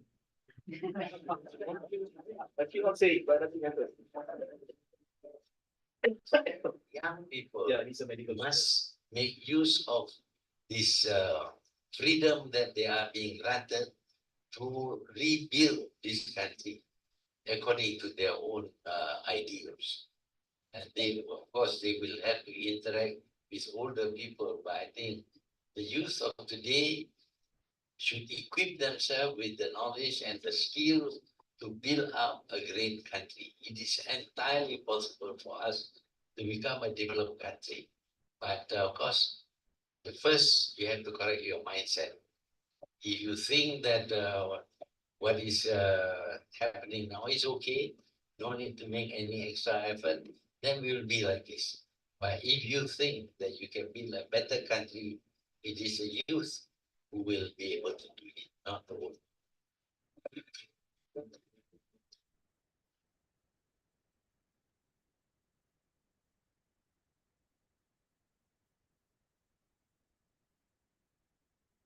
So that is actually advice from our seniors. Right? That is actually intergenerational advice. So sometimes we need to listen to our older people. Listen, but you yourself have to decide. We need to, they have become our advisors and our observers. Okay. So I think I'll skip this one. I'll do it later.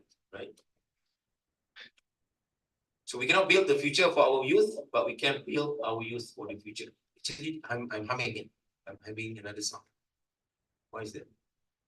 Okay, I have these proverbs due to the reason of COVID-19. During COVID-19, nothing can be controlled, right? The future is not there. And we don't know what's going to happen also. The airline industry, my industry, training was not there. Okay, we didn't do any training at that time. We're staying at home. At first, I feel quite bad, but later on, I feel great. You know why? That's the only time we don't have to work and don't feel guilty about it. You know? Because we cannot go to work. We cannot go out and do work. It's not safe, right? But then we cannot foresee the future, but we can develop our youth for the future. Right? So now youth definition. Let's see whether you are in luck or not. Right? So UN defined youth 15 to 25, 24, sorry. So I think more of us already passed 20. Anybody less than 24? Only San Jurisa. The rest is already over. Right? So we are no longer youth, right? But there are different categories, depends on countries. Rachada 23. Rachada 23. 23 left. 23 left. Okay, according to African Union, 15 to 35. Okay. And now we have around 1.2 billion, age 50 to 24, 60% of global population. Global population around 8 billion. So 1.2 is our 15 to 24. By 2030, we are expecting to grow by 7%, nearly to 1.3 billion. But the term youth varies from country to country. Right? So I'm not sure whether this is updated or not. Ours are not updated. Malaysia has been changed. Youth is no longer 40. Okay, so if you are less than 40 in Malaysia, you consider still youth. Okay, but now it has been reduced to only 35. What about Cambodia? I'm sorry. What about Cambodia? Still the same? Is it the same? 15 to 30? Anybody from Cambodia? Is it the same? Youth category? Yeah. Indonesia? Baba, is it the same? Still 40. Yeah. So now it's 40 and below. It's youth. So you are considered youth in Indonesia. You're lucky, you know? Right? What about Mongolia? It's not stated here. 35. 35. Yes. That's good. So you are lucky. So you're 35, you are still youth. Right? Myanmar, 24. You're looking to Philippines, Singapore is 35. Vietnam is 62. I hope everything is still the same. But actually, according to United Nations, the youth category is the most productive category. So numbers is not that matters. Right? So they are most very productive age because they as youth. Okay. So you have to understand all this. Okay, youth 5 life transition. First is learning stage. Learning stage is during our schooling times. Right? Do you really think about productivity during our school time? Huh? What do you think of during school time? Recess, right? Recess. Yeah. You still want to go back. Okay. Food. We just don't care about all this, right? So can you imagine we as the productive practitioner, you want to tell them, you have to become more productive. You think I care? Okay. So during schooling time, I think it's not easy to tell these people what is productivity all about. But you can actually promote productivity into practice. That's what I think Japanese is doing. Right? They convert productivity into practice. They don't tell them you have to become more productive. Okay, so you need to arrange your slippers properly. You have to clean properly. Indirectly, that is all productivity, right? A matter of action. So learning is an issue now. I'm not sure about your countries, because there are countries, their primary school is until 16. Secondary school is until 24. Depends on countries. There are countries who don't finish school. There are countries who don't go to school, in fact. Right? There's an issue now.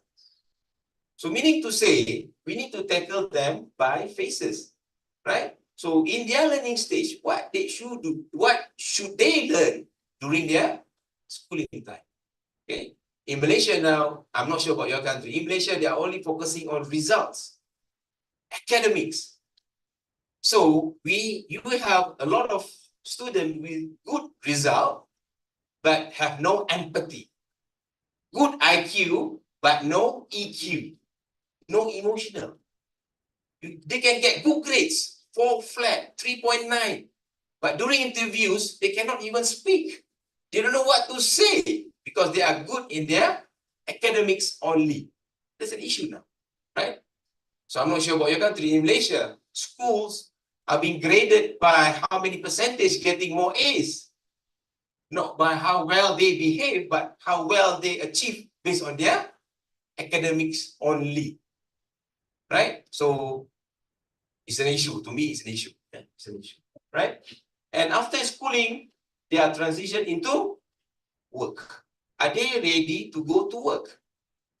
Are these people are being exposed what working life is all about? Right? You need to respect your superiors. You must know how to talk.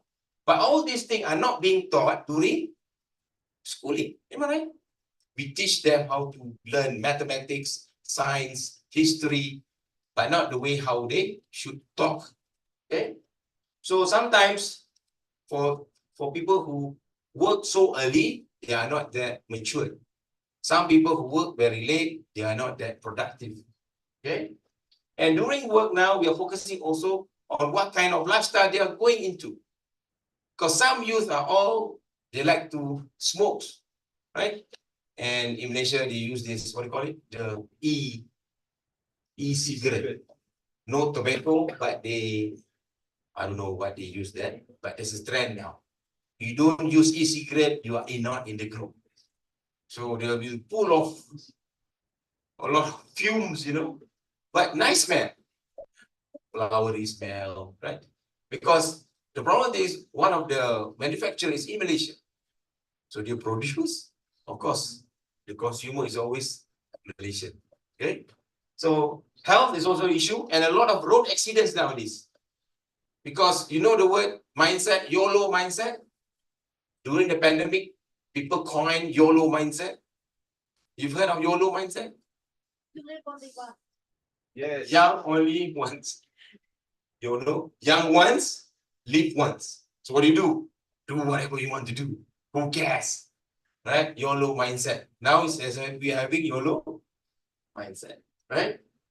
Then after choosing which the best lifestyle, they are starting their family. And most important thing is they must contribute back to our society as a good citizen. You pay taxes, you pay your summons. Okay, you have to help your country. So you have to understand all this use 5 life transition. So where do you think we should come in? We as a practitioner should help. Which one? Which area?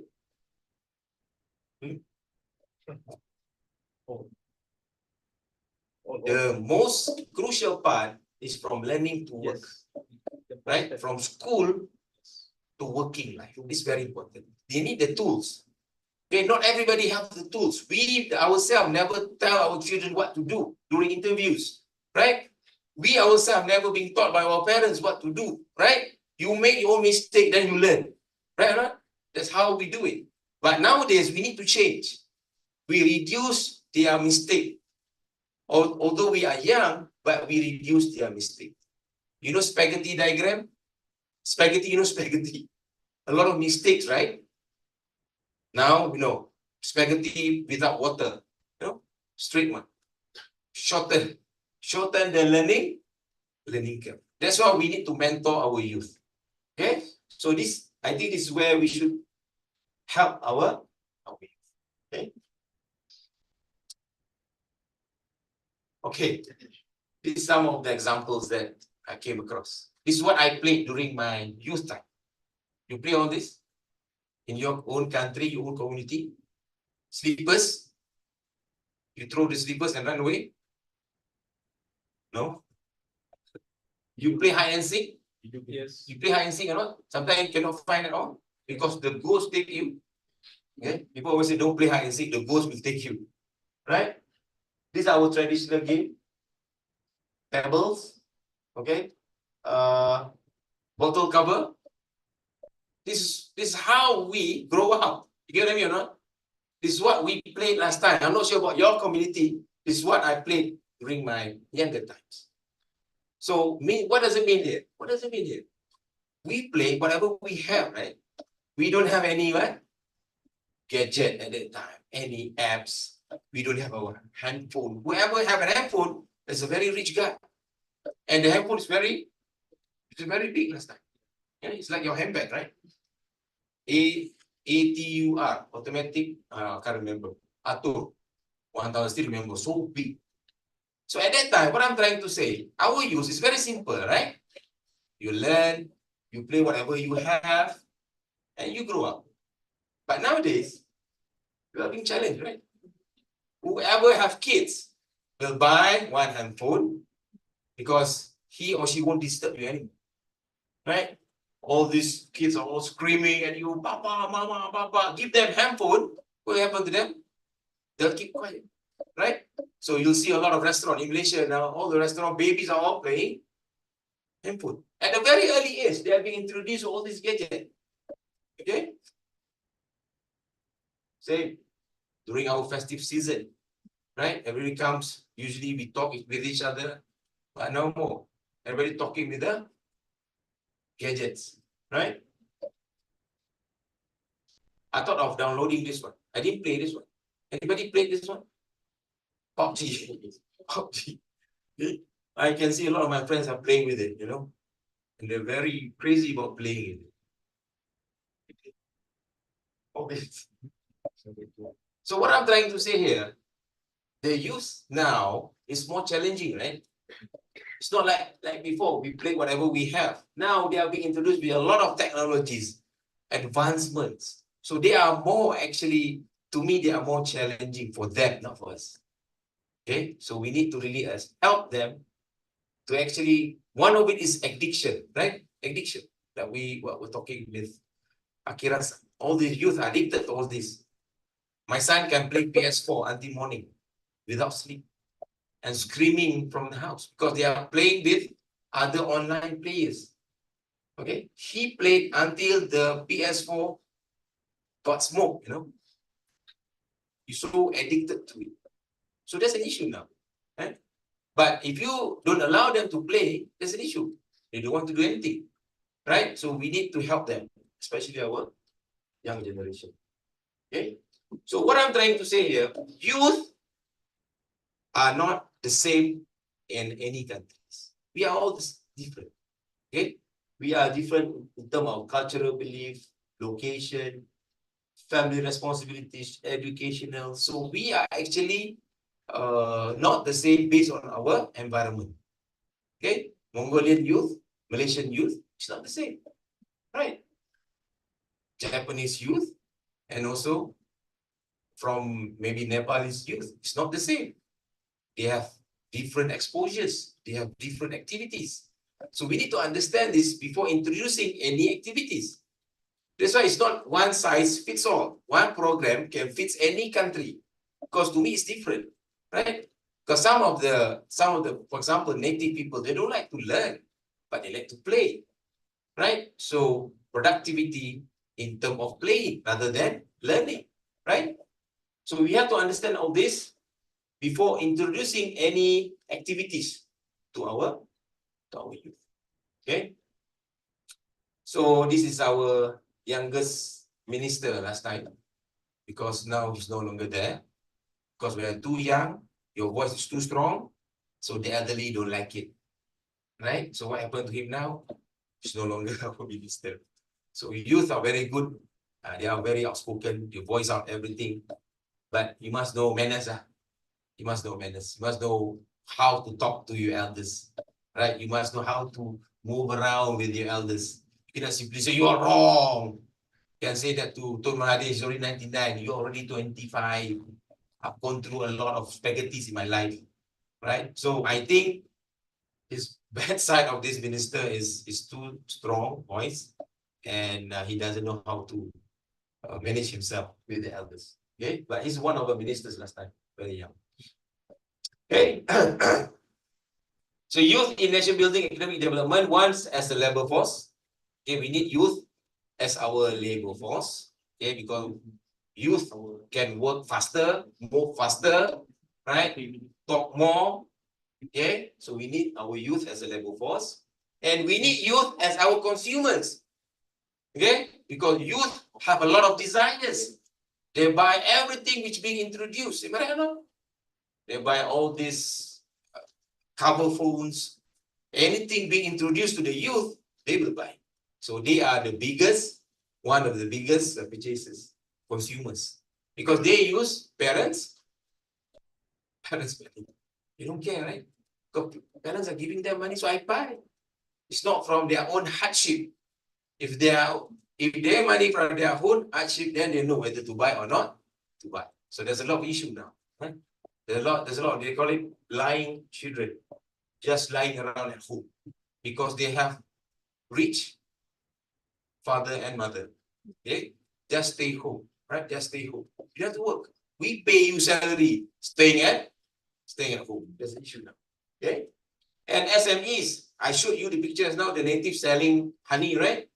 So now we are expecting the youth or the startups. Okay, the startups. There's one organization in Singapore, I'm not sure the name of the organization. They actually produce startup as a country. As a country, you know, the income goes to the country. So they produce them, the government help them, and they are everywhere now in the world. So they are maybe here in Mongolia, maybe Indonesia, maybe Malaysia, but it comes from the government initiative to develop startups. Youth as a chain institution, as well as technology adoption and digital economy. They are good at their digitalization information, right? These are the challenges, general challenges faced by youth. One is education and skill gap. Okay, education and skill gap. Okay, some educators are not that updated. You know, you get what I mean? Some teachers use old version, old manual to teach students. You get what I mean? So that's why I was talking about just now with IT guy. IT is very fast. What you learn today, tomorrow is already obsolete. Right? Whatever you learn today, tomorrow, what is that? Now we are doing something else. So education and skill gap, right? And also youth issue is economic disengagement. They are actually disengaged with the economy. Can you imagine after school, is there any activities with them?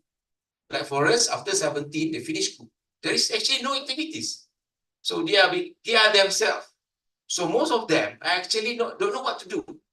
So these are people that are actually disengaged, right? And youth don't like to be like here. They don't like to be in school environment, classroom environment, right? They like to do things. They like to challenge themselves. So we need to change the environment, right? Peer pressure is an issue also. Okay, sometimes, you know, people comparing with each other. Are you working? Where are you working? How much is your salary? Right? Which big organizations? So peer pressure among friends. It's also an issue now. Okay. Emotional and mental health. Okay, there's a lot of issue now on youth facing a lot of emotional and mental health. And also technical challenges. Okay. So youth have to actually improve their understanding towards technology fast. Okay, because the changes is very fast. And what do you need? One, education, training, mentorship, leadership opportunities, emphasize on soft skill. Okay, there's a forum in Singapore. There were discussion in Singapore. I was listening in the CNA. I didn't go to Singapore. Issues now is actually on the soft skill. Hard skills there. You want to learn about AI, you go to universities. Yeah, you want to learn about mathematics, you go to school, you go to universities. But the soft skill is not there. Right? Soft skill is something that people don't really teach in school or in universities. That's why you learn yourself. So to me personally, don't forget about this soft skill. Yeah. Okay, and youth and SDG, I think most of you understand what is SDGs. I think I have a video here.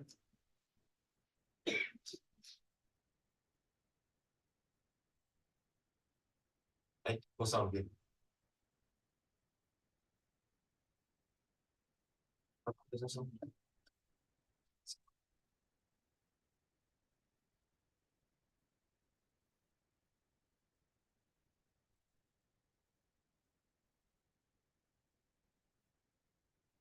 Seventeen effort.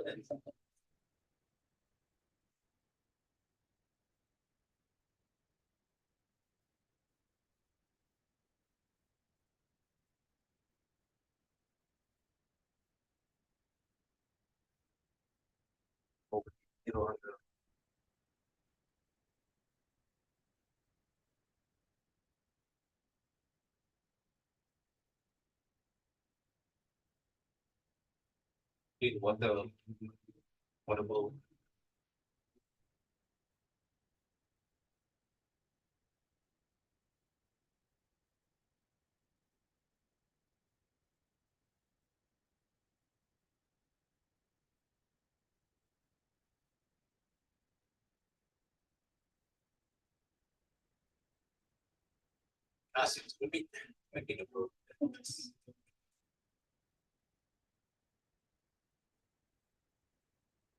So decided. This is recently. 2015, world leaders made a promise for the well-being of all people and the planet to reach the Sustainable Development Goals by 2030. There's progress in life expectancy and disease prevention.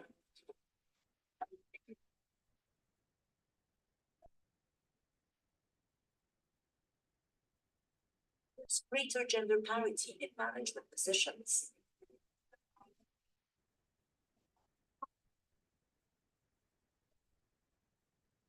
Developing economies have seen a growing middle class. Safe sanitation and basic hygiene services are becoming the norm.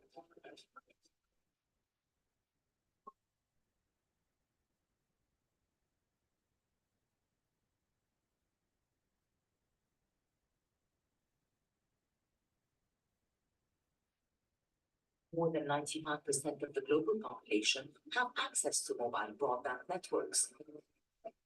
The future of energy is cleaner.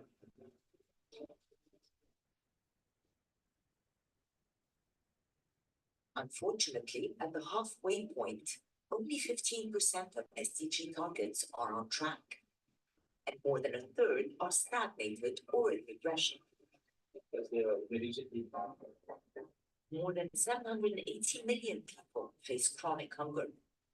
More than 100 million families are fleeing war, conflict, and human rights violations. Social protection, education, and healthcare are still out of reach for too many. Human rights are under assault. With the planet warming at 1.1 degrees Celsius, extreme weather is wreaking devastation around the world.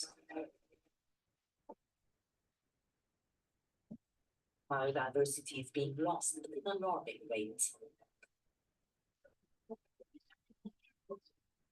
These global threats must be overcome with smarter solutions, renewed ambition and determination, and recognition of what has not succeeded in the past. We must commit investments from billions to trillions in increasing social protection and decent jobs, transforming education, digitalization, energy transition, food system transition, and environmental protection. To get there, we need global solidarity for the planet, for people, for generations to come. No excuses, no delays. Promises made must be promises kept. Okay, promises made, kept. Promises made must be kept. Okay, that's the assessment done by UN. Only 50% are on track, 40% are moderately off track, and 57% have stagnated or regressed. I think they are being worse than before. So we have already another five years. 2030 is the target, right? So another 26 years. Yeah. Hopefully we can get better result after this. So these are SDG related to youth. One is end poverty in all of its forms everywhere, right? And ensure healthy living, goal number 3, promote well-being for all at all ages. Okay, one of it is very interesting, which is number of global death injuries from road traffic accidents among youth, right? And also substance abuse, drug and alcohol. And youth, 30% of youth actually experience a mental health condition each year. Okay. Actually, I did one work with one organization dealing with mental issues. We cannot see people from the outside. Okay. From the outside, we are all seems to be very healthy. But when you discuss with all these counselors, they start crying, they start screaming, because some of us have issues internally. So in Malaysia, we have counselors in every organization to help this, because it's a big issue now.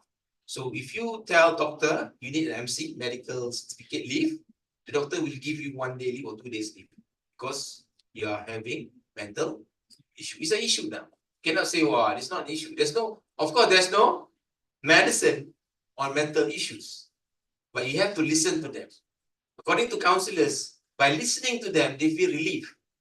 So you must be able to listen to your friends. Okay, I'm not sure about your countries, but be careful. There's a lot of issues here, especially among teenagers. Okay, the expectation from the parents, expectation from their friends, pressure from what they have to achieve.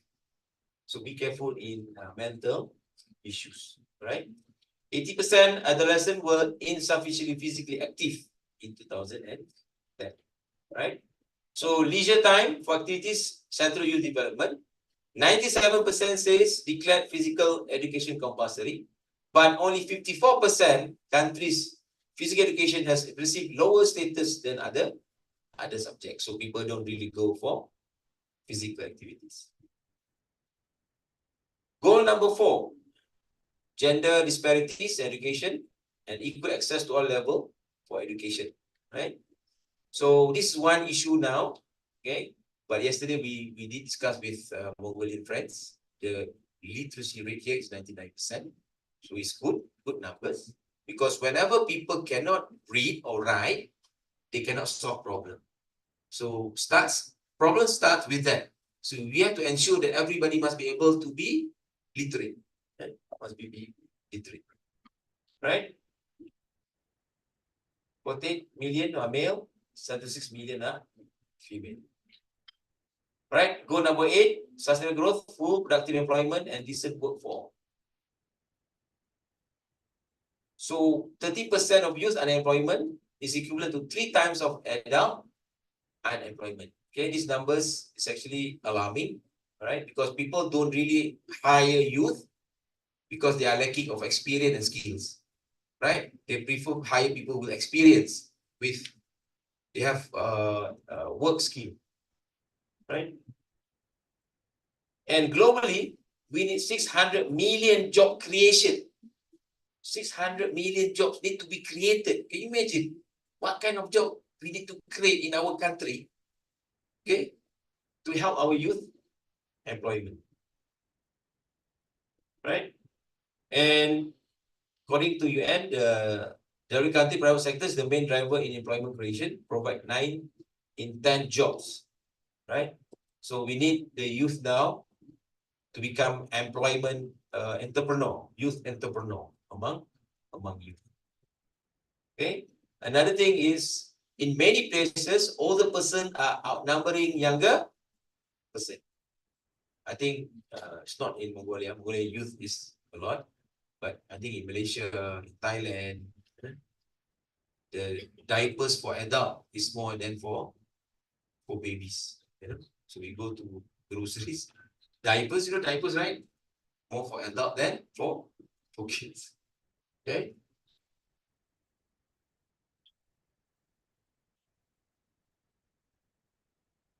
Goal 11, make cities human settlement inclusive, safe, resilient, and sustainable. Right, 30% of youth have been active online for the last 5 years. 3.2 billion people are using internet. Right, I think most youth knows how to use gadget, and they are all in TikTok, in Instagram. So there is one indicator for us, right? One indicator, one medium. Okay, and also climate change. Okay, nowadays you cannot predict climate change. Okay, there's a lot of in Brazil, for example, there's a lot of death because of this climate change. In Africa, in fact, and these are actually on politics. Globally, young people are not at the center of political decision making. Almost half of the world population is under 30 years. Average age in parliament is 53 years old. So most of our politicians are old politicians. Youth are actually underrepresented in formal political decision, yet political decision impact their lives and choices. Okay. And finally, in SDG is partnership. So what we are doing today for the next 5 days is actually partnership. Okay, we learn from others, we improve one another. Okay, we learn from our best practices and try to implement it in our own countries. Okay. Do I still have the time? Oh, I'm off. 11:30. Mine is only 11:30. 7 minutes left. 7 minutes left. Okay. I just want you to discuss. Okay, bear in mind, we are all here to discuss, to improve, right? So we are not here just like what mentioned by Zainul-San. We are here to share with each other. So in a group, you already appointed your leader or not? Have you all appointed? Or you are self-appointed? Some of you are always, I want to be the one, I want to be the one. So up to you, appoint one leader now, because this group will remain until the rest of the days. And the last day of our program, you need to present to us some good activities to help our youth. So to start off, okay, I want you to discuss, assuming you are, yeah, but for certain countries you are young, doctor, you are still young, right? So I want you to share something based on your communities or based on your experiences, not what I've shared. Okay, something more unique. Maybe in your place, how you face this issue. Okay, so I'll have another 7 minutes. I want you to discuss. But you can continue until 12. Oh, really? Then 2 will start at 12. Okay, that's good. Yeah, we follow So the I have more program. time. So I want you to discuss. Okay, use brainstorming. Everyone has to contribute. Say something. Right or wrong doesn't matter. Okay, contribute. Somebody have to write. Somebody have to lead. The rest, please contribute. Whatever you face in your own community, in your place, in your region, please share it together. Is it possible? Is it okay? Yes. Are we good? Are you already hungry? Okay, so I have now an hour. Okay, so I want you to appoint one leader first in the group. It's easier, appoint leader, so you can guide the group. and do brainstorming. If you don't want to talk, you do brain writing. You just write and pass the list. But if you want to talk, do brainstorming, voice out. Okay? Brainstorm, you voice out.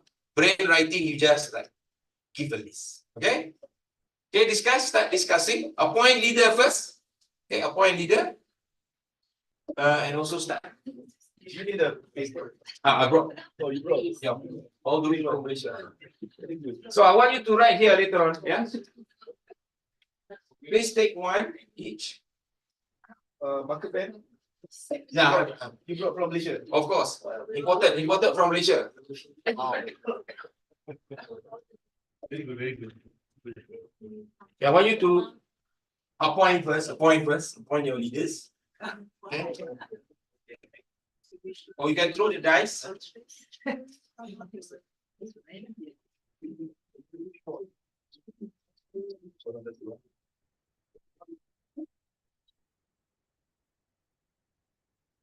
start. Come on, friends. Assuming you are young, and what challenges that you face, maybe in your community, in your organization.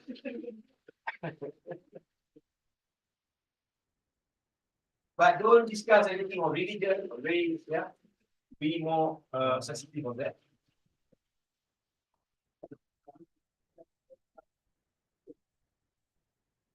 Sorry, we are still old school, writing. Right, we are not using any gadget. Handwriting. I think whether we need that. Okay. Okay, come on, start. You see the way. No jealous. I think we just go with the idea that this right.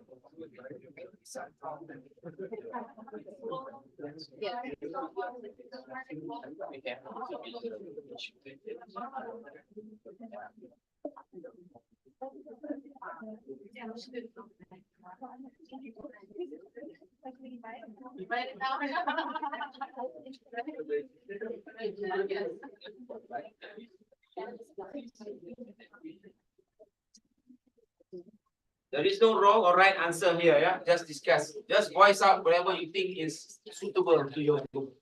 Okay.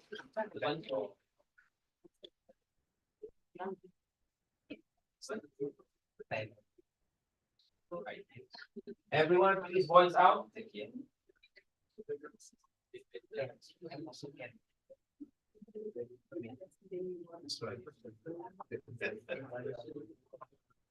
Just like